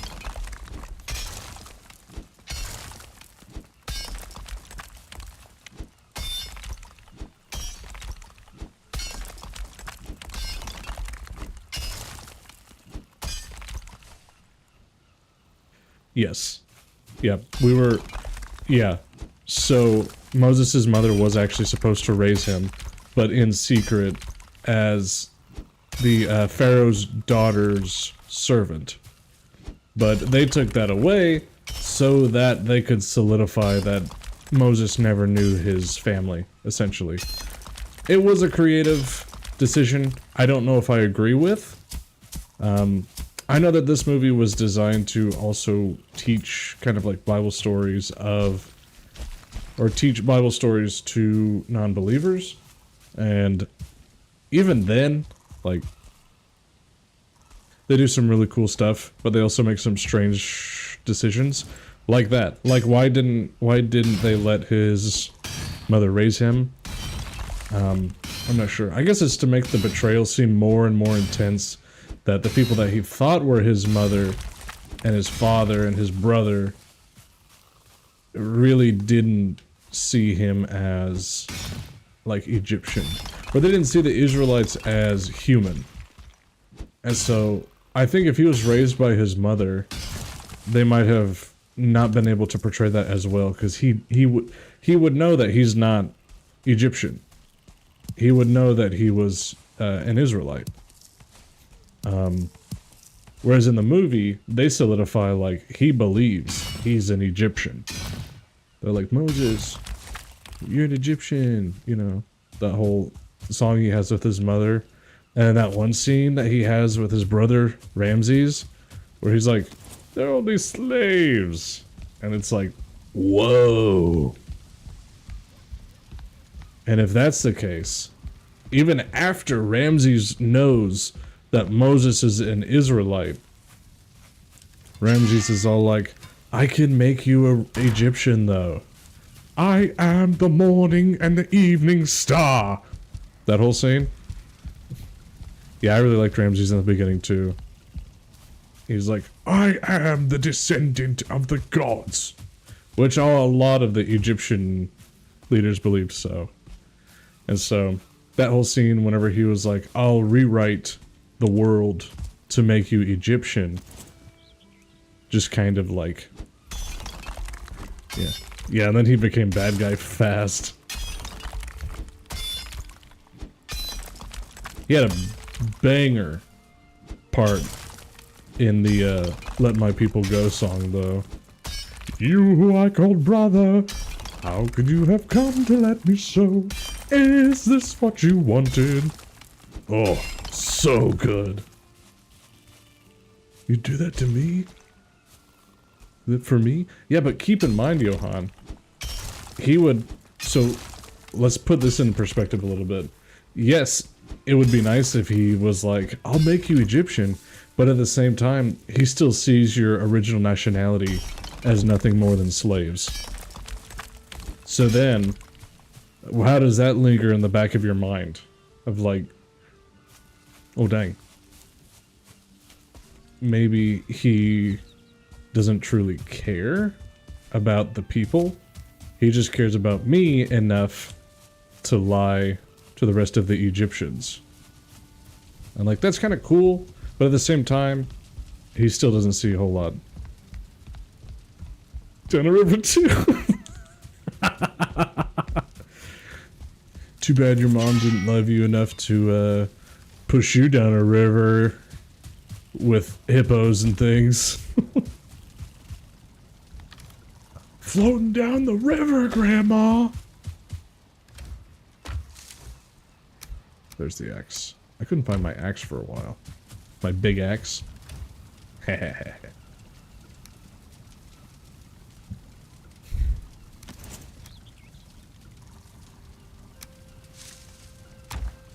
So,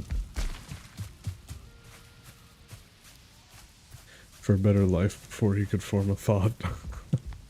Yeah. So, I get why they made it so that, like, you could, so that he could have known his mother. Like, why they took that away, so that the brevity of Moses leaving was more intense. Because in the Bible, it's more like, that whole scene where actually Moses does push the, Egyptian, slave master, taskmaster, whenever he pushes him off the edge. The Bible, I don't think, actually says what he does. He just says he killed an Egyptian officer in defense of an Israelite slave. There's something like that. I'd have to go back and read Exodus again. And that does happen in the Bible. It just doesn't specify, like, exactly how. I don't think. Again, I'd have to go back and read it again. But the brevity in the Bible, it was that he ran to the wilderness after that happened. He didn't have an interaction with Ramsey again, not that we know of. And so he just kind of he just disappeared into the desert, where eventually he meets Jethro, which we know him in the movie from the tapestry song. And the stone that sits on the very top of the mountain's mighty face, does it think it's more important than the stones that form the base?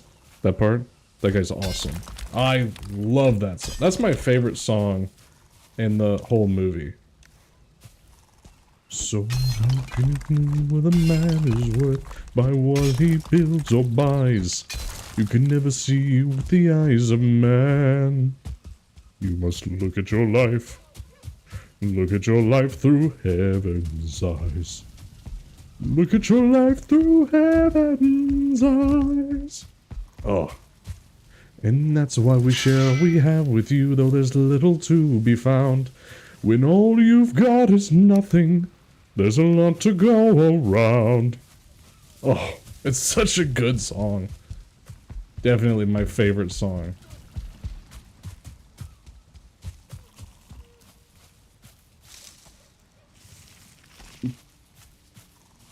But, yeah. So then he meets Jethro, and I believe he does marry Jethro's daughter in the Bible. And then the awesome scene whenever Moses goes to speak with the burning bush. Now, this was what I found interesting. So, the burning bush in and of itself is not significant. The Bible even states the burning bush, like, there was a burning bush, however, it did not wither. So you live out in the desert, gets crazy hot, burning bushes are not the most uncommon thing, but a burning bush that does not wither is a big deal. So it wasn't that the bush was on fire, it was the fact that it was on fire and it did not burn up. It did not wither in the flames.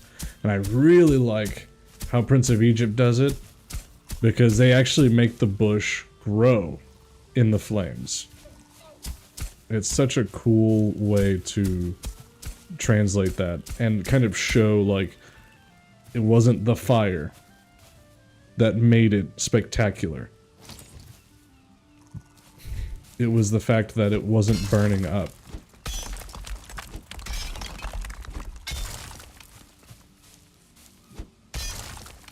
So I thought that was a cool touch, and I really liked how the movie did it, because they kind of touched on it too, but in a different way. That it wasn't that it was on fire, it was the fact that the bush wasn't burning up but actually growing. I really liked that detail.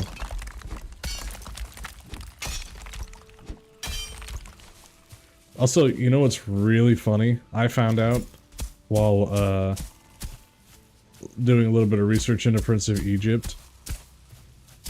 Whenever, so the same studio that made Prince of Egypt made Shrek. And they were working on Shrek at the same time that they were working on Prince of Egypt. And what makes it so funny is that whenever an animator or like an art designer or, you know, whoever was working on Prince of Egypt, whenever they annoyed the director or the head staff enough, or even like they just needed help on Shrek, they would send them to go work from Prince of Egypt to go work on Shrek, and the other staff would call it, they would say stuff like, oh, they got Shrek'd. Because Shrek was not expected to be as big of a deal as it turned out to be. Which makes it all so much funnier. They got Shrek'd. Have you seen the original character design for Shrek? Oh, it's so disturbing. And it makes so much sense as to why people were like, oh, I have to go work on Shrek. The original Shrek design was so gross and creepy looking. I'm so glad that they changed it towards the end there. But, anyways, back to Prince of Egypt. So, the whole scene where he must remove his sandals because he is on holy ground, that was such a cool scene. I love how they portrayed that as well. Because the only reason it was considered hallowed ground is not because it was some special site or because something amazing happened there. It was hallowed ground because God's presence was there in that one moment. Because afterwards, after God's left, it's not hallowed ground anymore. Just because God was there, or God interacted with something, does not make something holy. But the fact that it is the presence of God is what makes something holy. Sorry, Catholics. I disagree with you.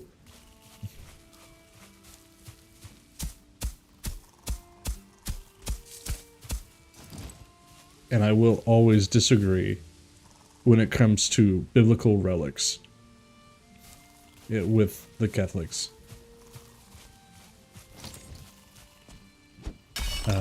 Not to say that I don't like Catholics. I love you guys. You're still biblical brothers. But I will still disagree when it comes to that opinion. Yeah, Johann too. See that? You see him flipping the table above me right here? Right there? Johann's passionate about his faith. At least his faith when it comes to Prince of Egypt.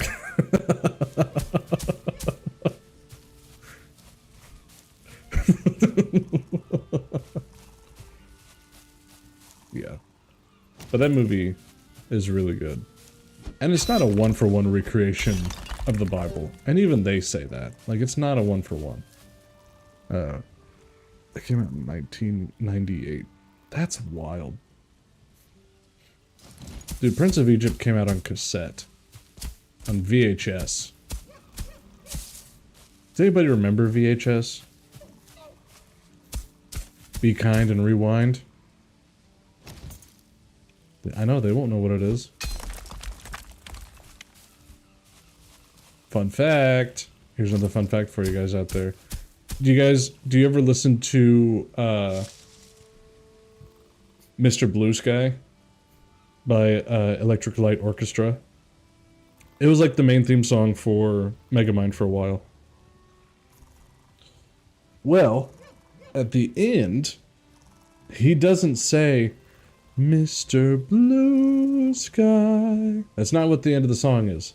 The end of the song is, please turn me over. Because it was the end of side A of the cassette. It was over. So you flip it. Or it might have been actually when it was in record form. Because you had to flip the record to hear the rest of the album. It was either record or cassette. See, record was before me. I came in at cassette and VHS. Which we lived overseas at the time. So, I'm not gonna lie. The only kind of VHS and cassettes that you could get at the time were like pirated.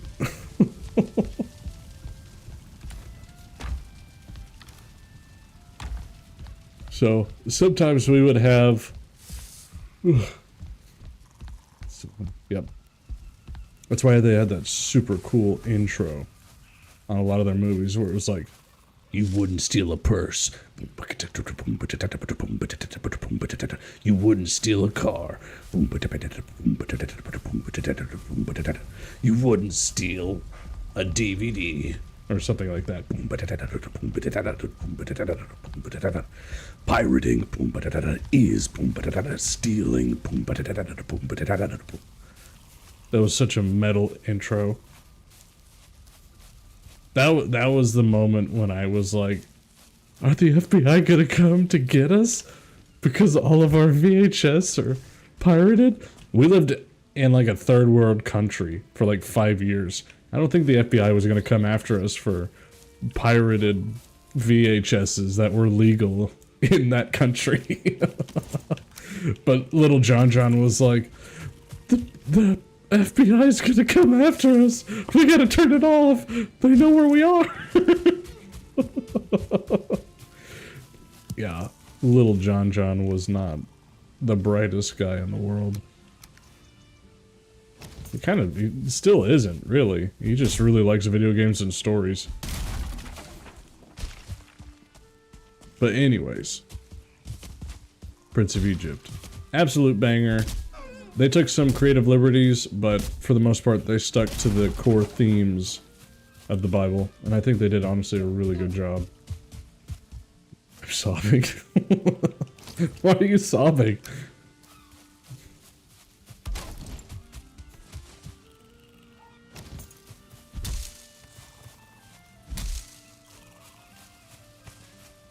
Little John. Yeah, that was my nickname growing up. John. Or John Boy. So glad that stage of nickname has ended. Or JB. I have been known to be called a Prince John before as well. I don't think that one was as endearing. Because I'm pretty sure it was based on Prince John from Robin Hood.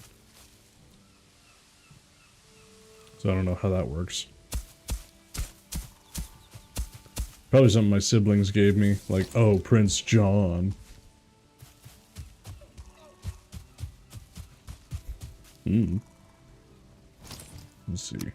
How much stone do I have? Okay, I've still got plenty of stone. I need to raise this, actually. I didn't realize I cut it down that much.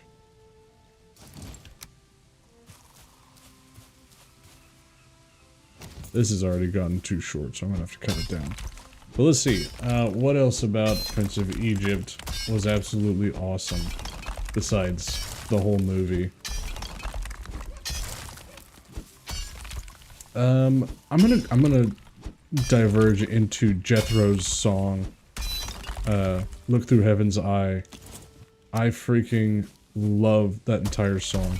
The song is the same vibe, style, and message as the movie It's a Wonderful Life.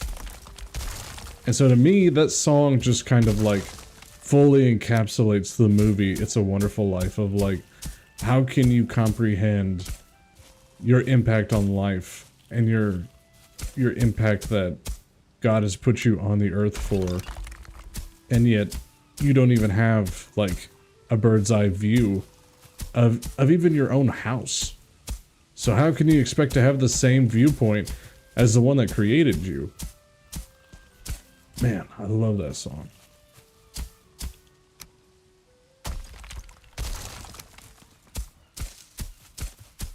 That you can't look at yourself based on, like, what the world says. Because the world sucks, guys. The world's a broken and sad place. And you can't look at your worth and your value based on what the world tells you. Because if you do that, the world's going to tell you, oh, you don't make enough money. Oh, your job doesn't really matter because you're just telling stories. You're not impacting, like, society.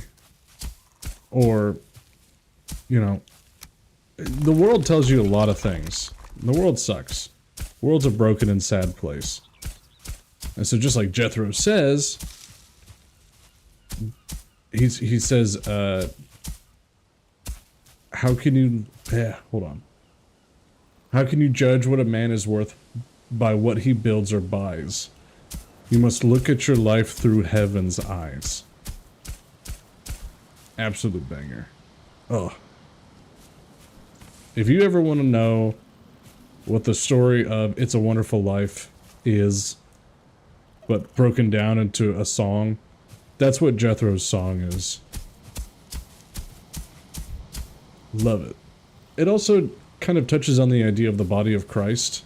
Not in the sense of, like, Jesus' body literally, but in the sense of, like, how Christ has built up the church. How that Christ has built up the church the way it's supposed to be. Now, a lot of churches don't do as commanded.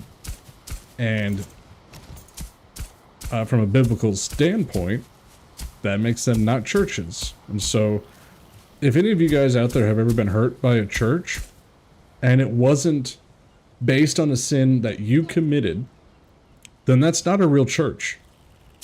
If a church hurt you or attacked you, just know that that's not a real church. A real church is supposed to show you the way. It's supposed to be the guiding light in the darkness. And granted, the Bible does state rules for if you have committed a sin and you are unrepentant and it hurts or affects other church members, then there is a way to go about for the church to talk to you in private and even, like, possibly ask you to leave. Because if you're not wanting to grow in the body of Christ, you're stunting the body of Christ. Now, if they didn't do that and didn't make that clear, then they failed and you've been hurt. And I'm really sorry about that. But that's not what the church is. The church is supposed to be the guiding light. It's supposed to be the shepherd. I've always considered, you know, Christ has been called the shepherd. Christ is the shepherd. And then ministers, like worship ministers, pastors, youth ministers, children ministers, all of them, they're more like the sheepdogs. They also are being led by the shepherd. They are not the shepherd. And then we, the people, who have not chosen a life of ministry, are the sheep. We are to do as the shepherd says, follow as the shepherd leads, and to do as the shepherd says to do. And if any of the ministers or sheepdogs in this analogy have ever replaced Christ with themselves, they have failed as ministers. And that's why Jethro is such a great example of what a shepherd dog should be. That they are to guide you to where Christ wants you. They are to lead you to where you are to be.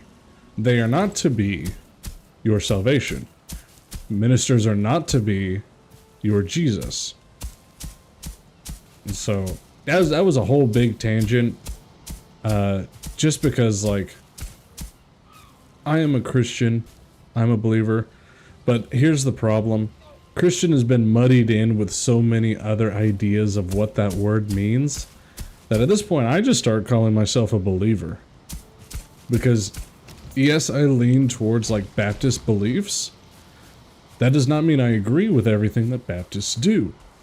I think if it goes against the Bible, then it goes against my beliefs. And so, if a church says you have to be baptized to be saved, they're going against the Bible. If a church says you have to be baptized in their church to be saved, they're going against the Bible. And therefore, I don't agree with what they say. I grew up in the church. I have actually been a worship minister before. I studied worship ministry for a little bit. Then I realized I didn't want that to be my main career. And that I could serve in a much better ways by just telling stories. You know?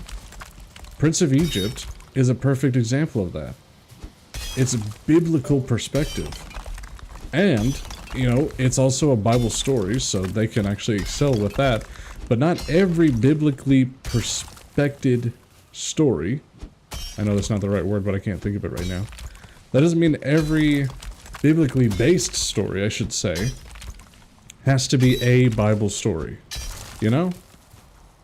There's plenty of biblical themes that you can teach without having to teach a Bible story.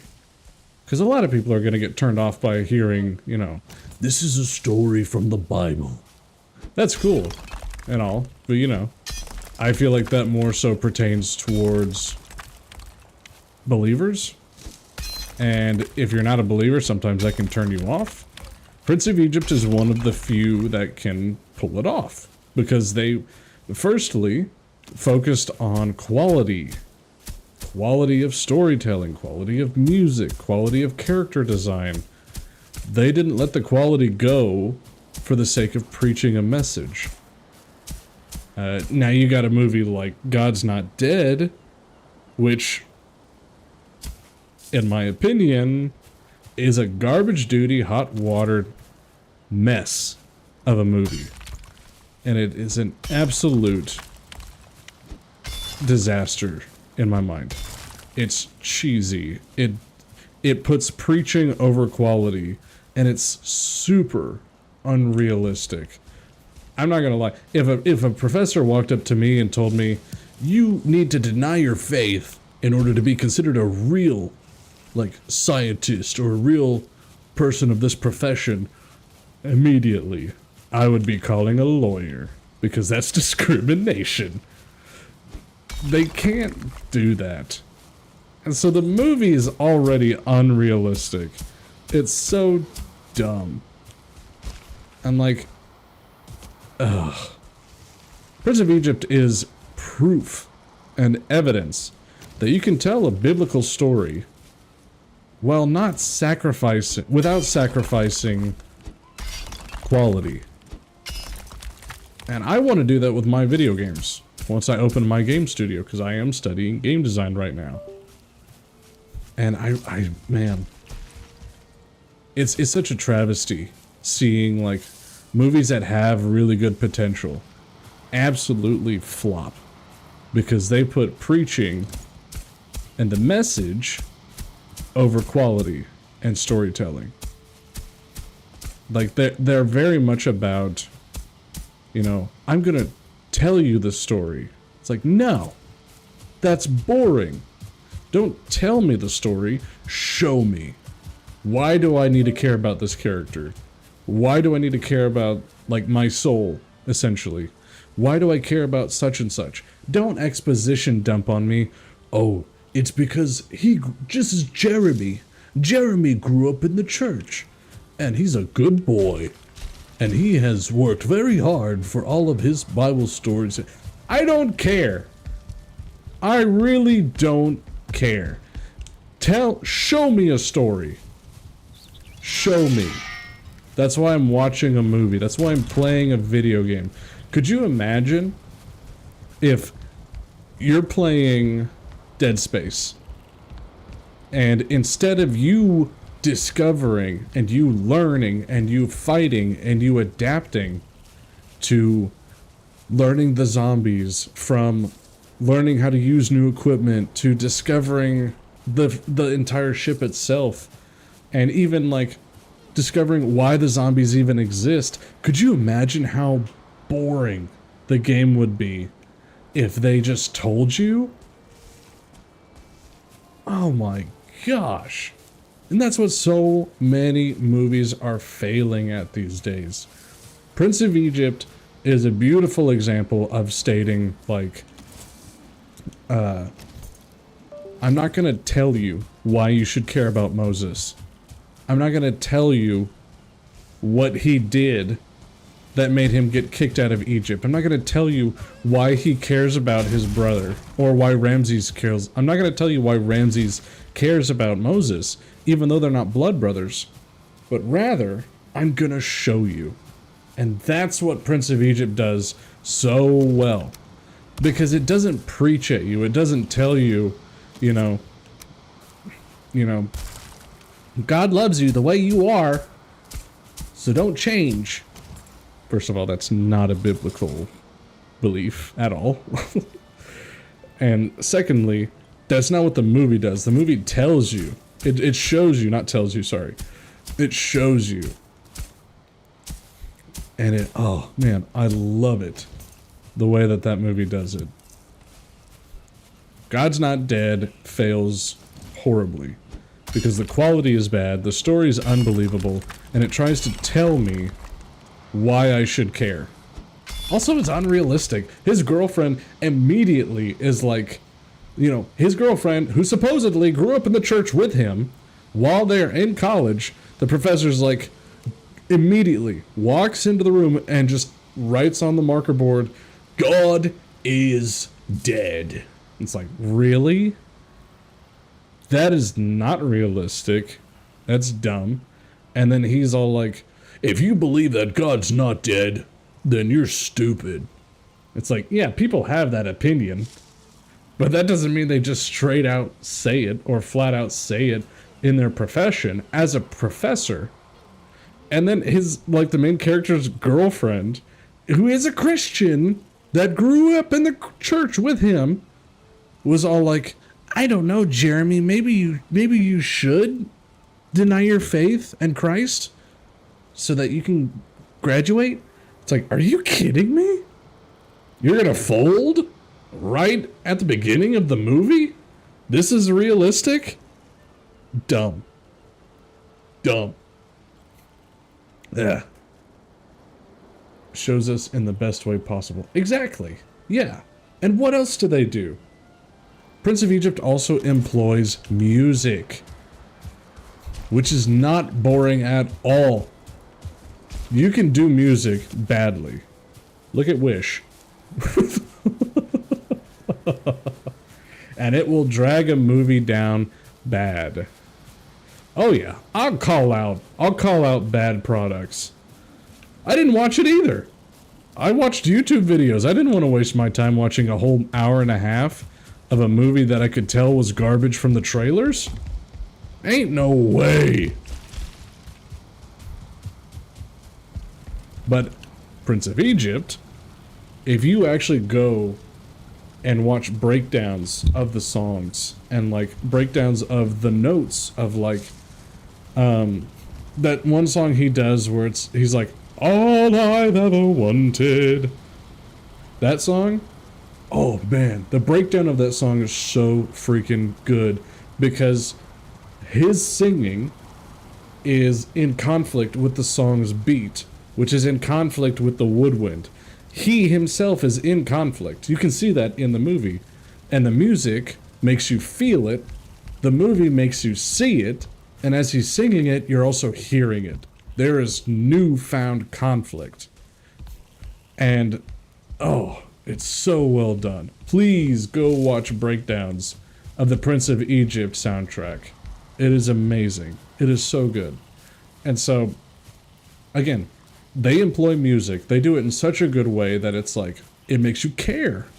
Because you're like, oh, the music is actually well done. They took their time with it, and you can tell it was a passion project by the way that they did their music. Oh, it was so good. And the fact, and this, I loved this little touch. The fact they got Martin Short and Steve Martin to be the two false prophets. It's so funny. And if you'll go watch, also, again, if you go watch live action, like, scenes of them doing the music, like, singing it in the studio and everything, you can see how much they're having fun with it. Because the music is so well designed. And so, Prince of Egypt is just, it's a love letter to storytelling in all facets, and it is such a good way to, like, it's evidence in and of itself that you can tell a biblically based story without it being absolute garbage water.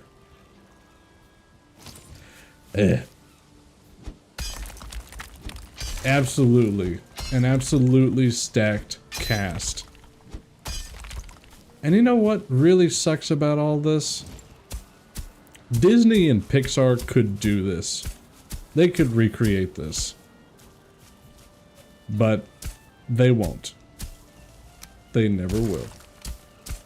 Because they, just like the gaming industry right now, are too worried about where their next paycheck's gonna come from to remember what their job is, which is to entertain, which is to create, to storytell, to imagine, to inspire.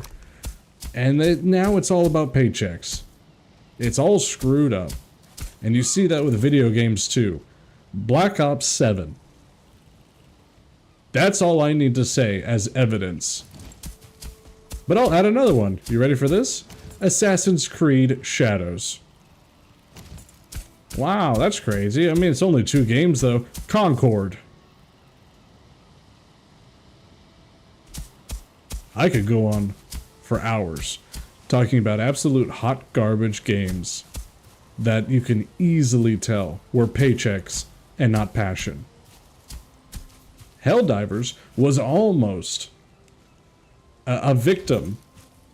Helldivers was almost a victim of the paycheck over passion. Because it started off with passion, and you can see it, you can feel it.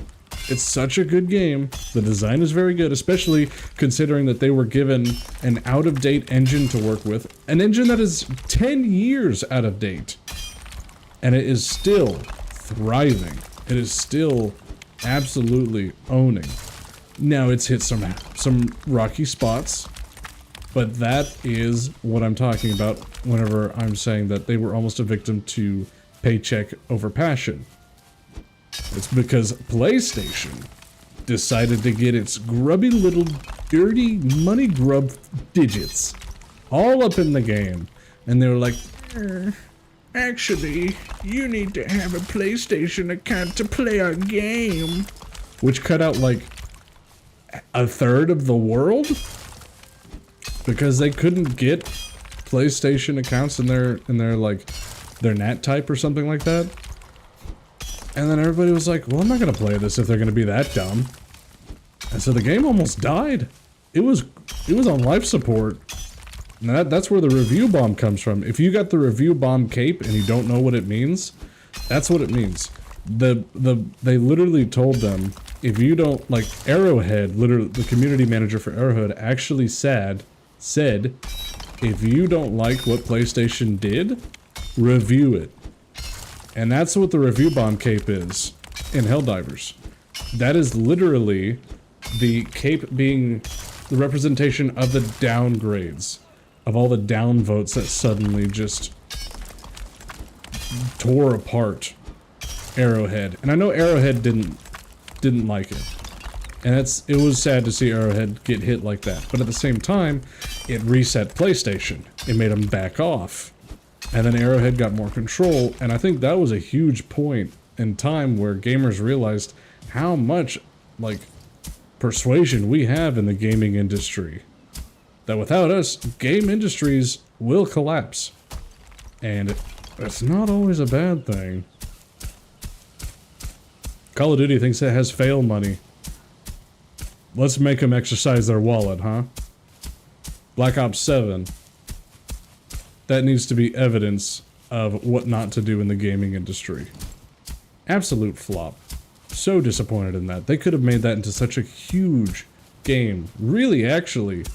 Like, I'm one of the few people that actually really liked Call of Duty Advanced Warfare, but that's because I like sci-fi stuff a lot. And I can admit, it wasn't their best game. That's fine.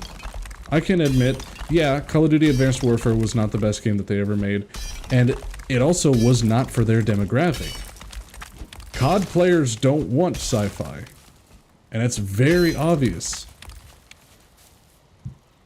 However, to say it wasn't a good sci-fi shooter is ignorance. Because I think it was a fantastic sci-fi shooter. It was not a good sci-fi shooter for their demographic, for their player base. And the fact that they tried to recreate that with Black Ops 7 again was like, well, let's make some like slightly more sci-fi Black Ops stuff. It was like, alright, well, how's that going for you right now? Yeah, you have high critic reviews, which is nice. It's pretty. It's all pretty. But I think everybody's starting to catch on that critic reviews are bought. And they're garbage. Player-based reviews is what matters. You, the player. Come here. Come here, you. You, the player, are what matters when it comes to game and when it comes to reviews, when it comes to all this stuff. You, the players, are what matters. And without you guys, those game studios don't exist. They can't. But they don't want you to think that. They don't want you to know that. Because if that's the case, they're going to have to start trying again. Oh no. They're going to have to actually go and do their job now?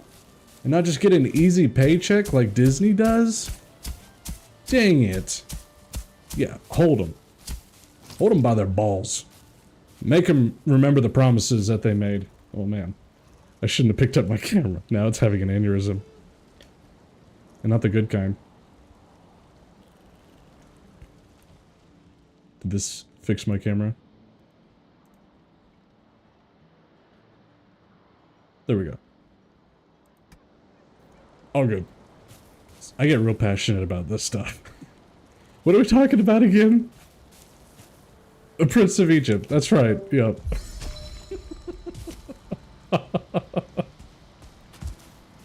I get real passionate about this stuff. It started off with just like, just talking about Prince of Egypt. And now it's like, game studios today suck.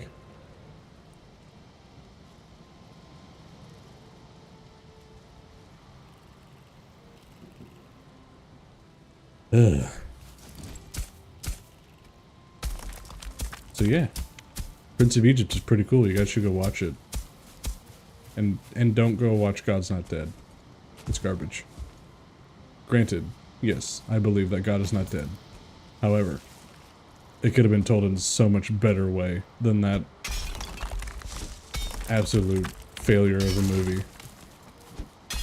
Even as a movie by itself, it's not entertaining.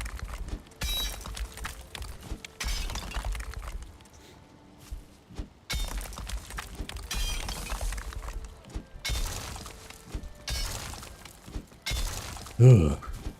I need to calm down. I rant a lot. I hope you guys enjoy it, because I have fun.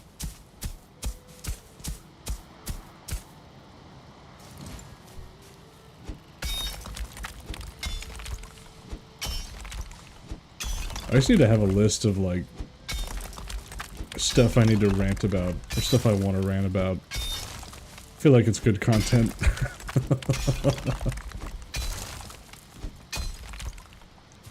Also, it makes building and terraforming in Valheim go by a lot faster. Very good content. Alright, good. Don't even get me started on Star Wars. That was my childhood sci-fi. And in the words of my good friend Caleb, it has been bastardized. That will have to be a rant when we just start a stream, so I can use all 3 hours for that.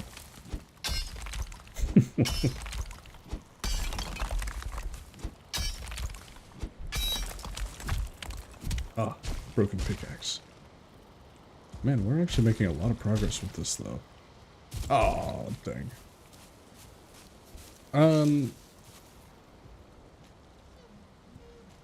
Yeah, we're good.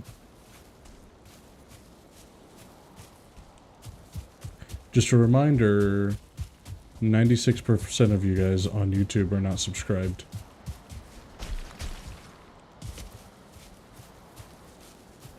Just saying. It's free. Don't cost anything. And even a little notification will show up here if you subscribe. Yeah, it couldn't be Johan. He's already subscribed.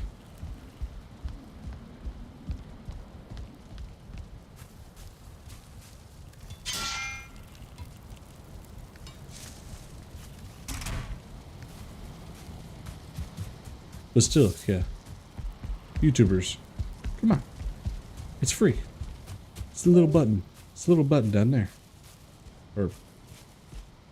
oh, down there. It says subscribe on it. It's free. Don't cost nothing. You even get your name up here. It shows up right there. Johan's name showed up there earlier.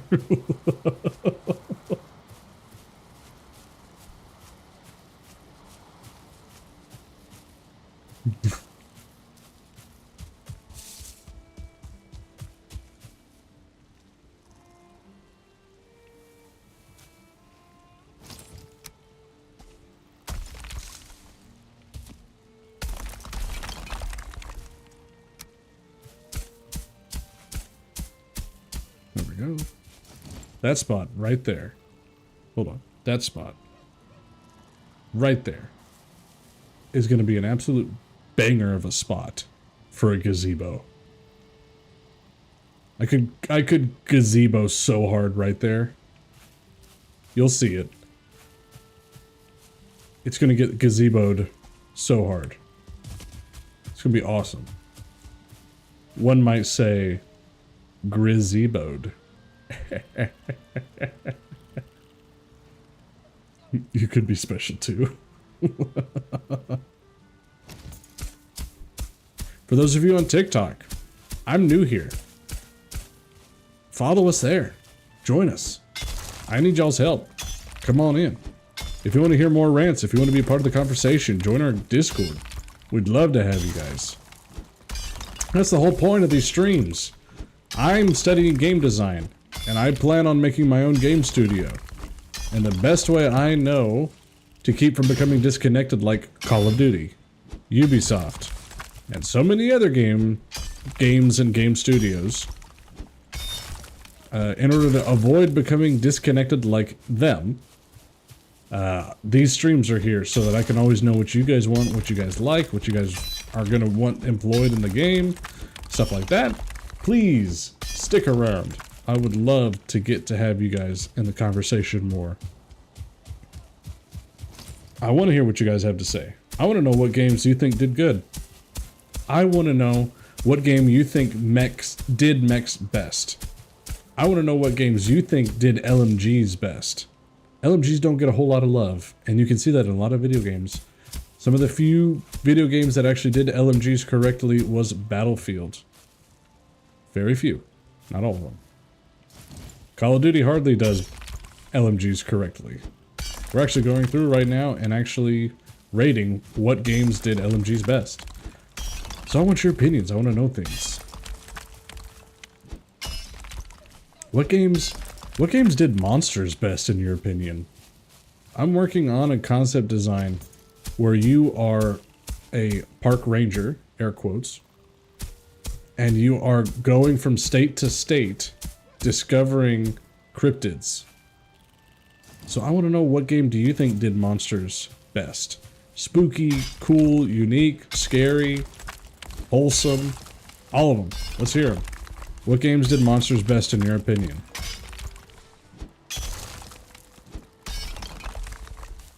Now, I'm not gonna lie, I'm struggling in my classes right now, but that doesn't mean I'm giving up. I'm gonna be upfront with you guys. I'm really struggling. I failed a few classes. But I got 100 in my narrative class. I got 100 in my intro to game design class. So I got the makes for it. I just need to spend more time on Unreal Engine and stuff like that. So if you guys got any good, like really good YouTube videos for tips and stuff, please send them my way. I need them. Academically, I really need them. I'm not gonna lie. I'm probably gonna fail this class I'm in right now. Am I gonna quit? No. Never gonna quit.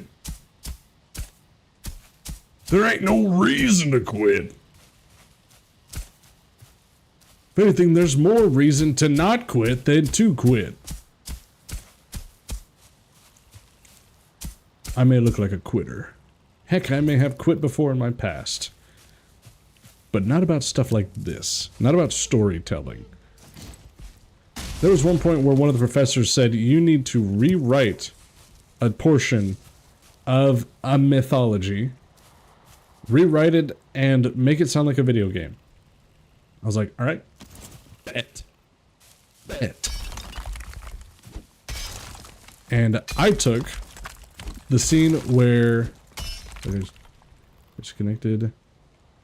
Am I gonna quit the tower I was building in the rain? No! No! Yes, Johan! Yes! Yes, Queen! I took a portion of the Epic of Gilgamesh and I made it into a sci-fi. I made it into sort of a Star Trek kind of a sci-fi story. And if you want to read that story, join our Discord. I'm about to post it there. The whole reason I got such a good grade on it was because I revisioned it as a sci-fi, and I actually rewrote the portion where Gilgamesh fought Gilgamesh fought the demon of the forest with his friend. I can't remember his friend's name right now. But in my story, I made it a sci-fi where Captain Gillian, who is the captain of this kind of like exploration crew. Your tower is gone? Oh, were you disconnected and it didn't save all of it? Oh, dang. Okay. Back to it. There you go. Ain't no reason to give up. You're gonna build it in the future anyways, might as well build it now. So in the story that I rewrote, it was the story of Gilgamesh. And I rewrote it to be a sci-fi where it's about a man named Captain Gillian, who's the captain of this kind of like discovery and research squadron kind of thing.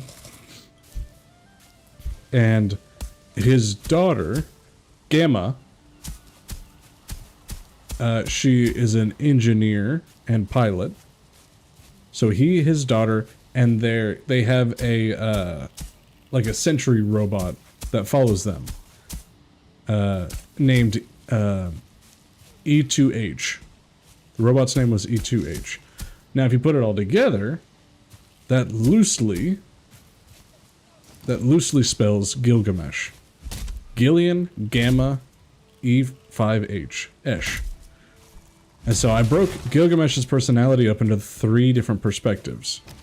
You've got the leader, who's valiant, but kind of awkward, because Gilgamesh had some awkward moments. And that's Gillian.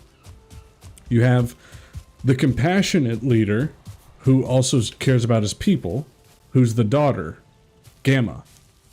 And then you have the absolute warrior, the unkillable unit, who is the sentry robot, E5H, or Esh.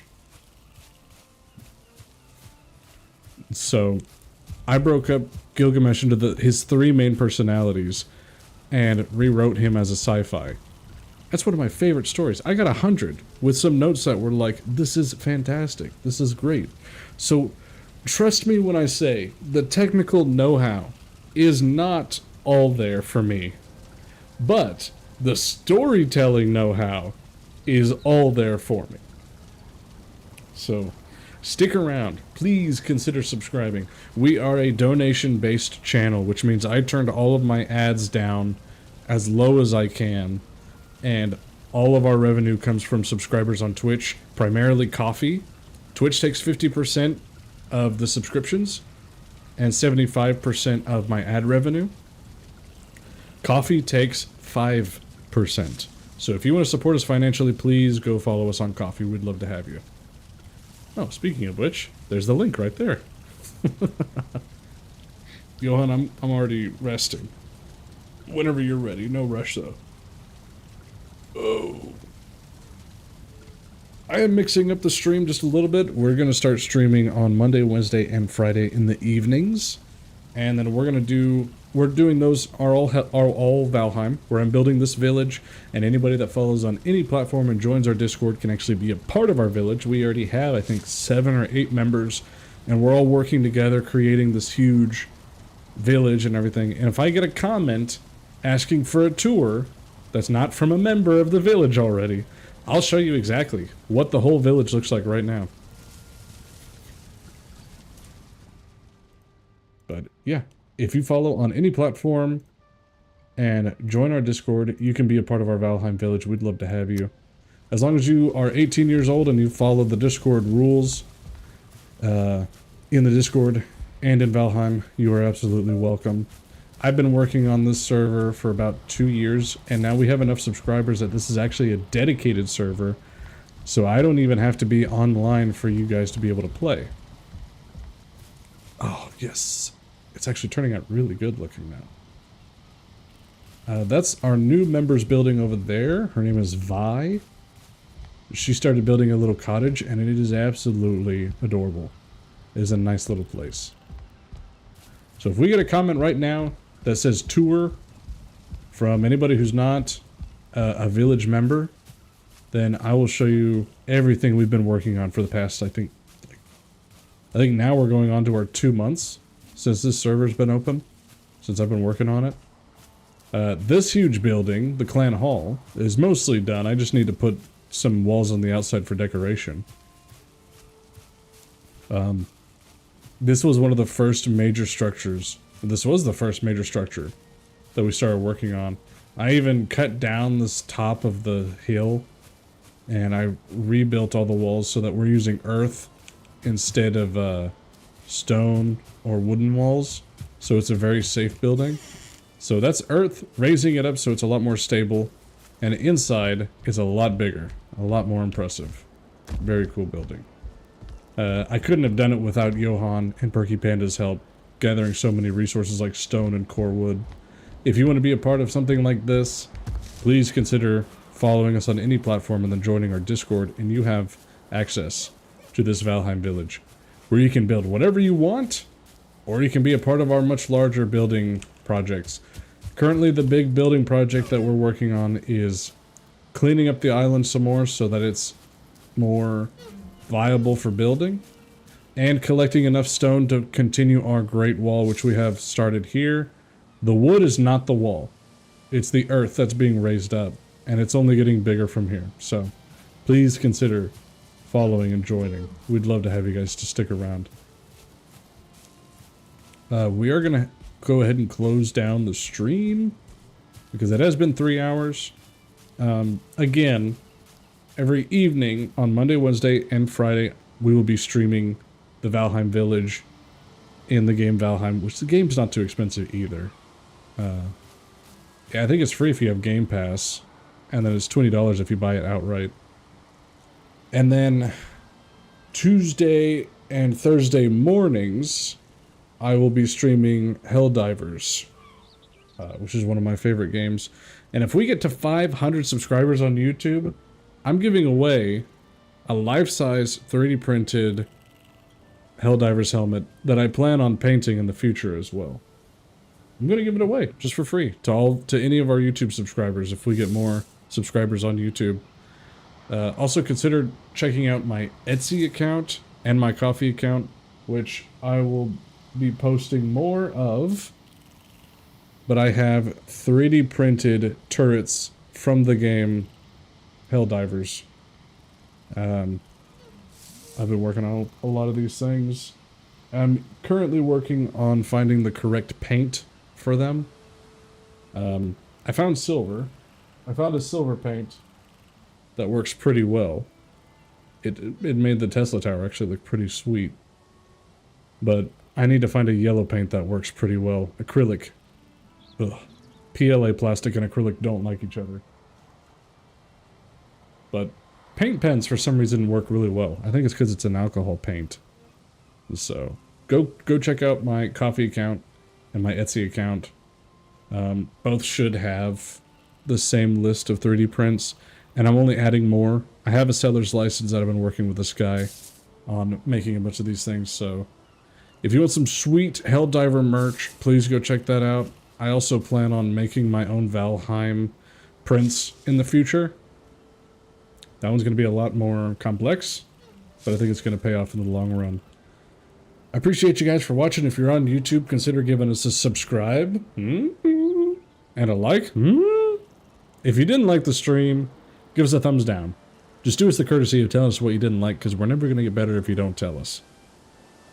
If you're on Twitch, consider giving us a follow. Please refrain from subscribing on Twitch. Unless it's with a Prime subscription. Like I said earlier, Twitch takes 50% of subscription payments, and it takes 75% of my ad revenue. But that's not what I'm doing it for. I turned ads down as much as I can, so I think there's only 30 seconds of ads, as opposed to the normal 3 minutes of ads. So I've turned my ads down as low as I can, because financially we are residing on donations and subscriptions. If you really want to support the channel financially, please go to our Coffee account. You can actually donate to keep this dedicated server open. We just got a donation this month from one of our village members for about $10, and that's going to keep the server open for another month. I quit my job to study game design full-time, and I'm streaming to hopefully get a little bit of cash on the side and create the connection with you guys, the viewers. I'd love to talk with you guys more. I want to know what you guys like. I want to make my game studio based on perfect communication. And so, stick around. I also plan on posting a lot more actual videos soon, not just live streams. So, I'd love to have you guys to stay. If you're on TikTok, please consider giving us a follow. I post there pretty often. I'm new to streaming on TikTok, so I'm sorry if I don't see any donations that you give on TikTok. I see your chats, though. I do see your texts. For some reason, they don't show up on the screen. My overlay does not like TikTok for some reason, and OBS doesn't like TikTok for some reason. So, I can see your chats. I can see when you guys are talking, but I can't see if you guys donate, so I really apologize for that. And I have no way of monitoring that without pulling it up on here, and I'm running everything on a laptop.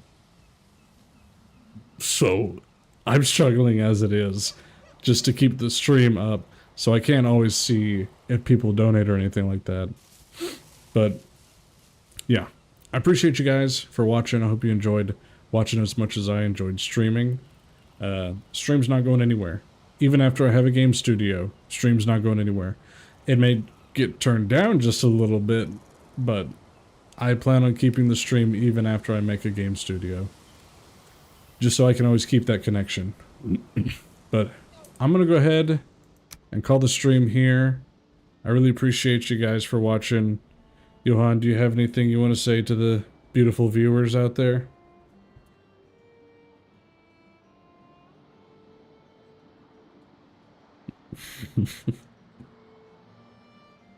Yeah, go watch Prince of Egypt. That's actually really good advice, too. Alright, y'all. Have a good night. Appreciate you guys. I'm streaming tomorrow morning. Remember, not tomorrow night. But I'll be streaming Wednesday night, so have a good one. Peace.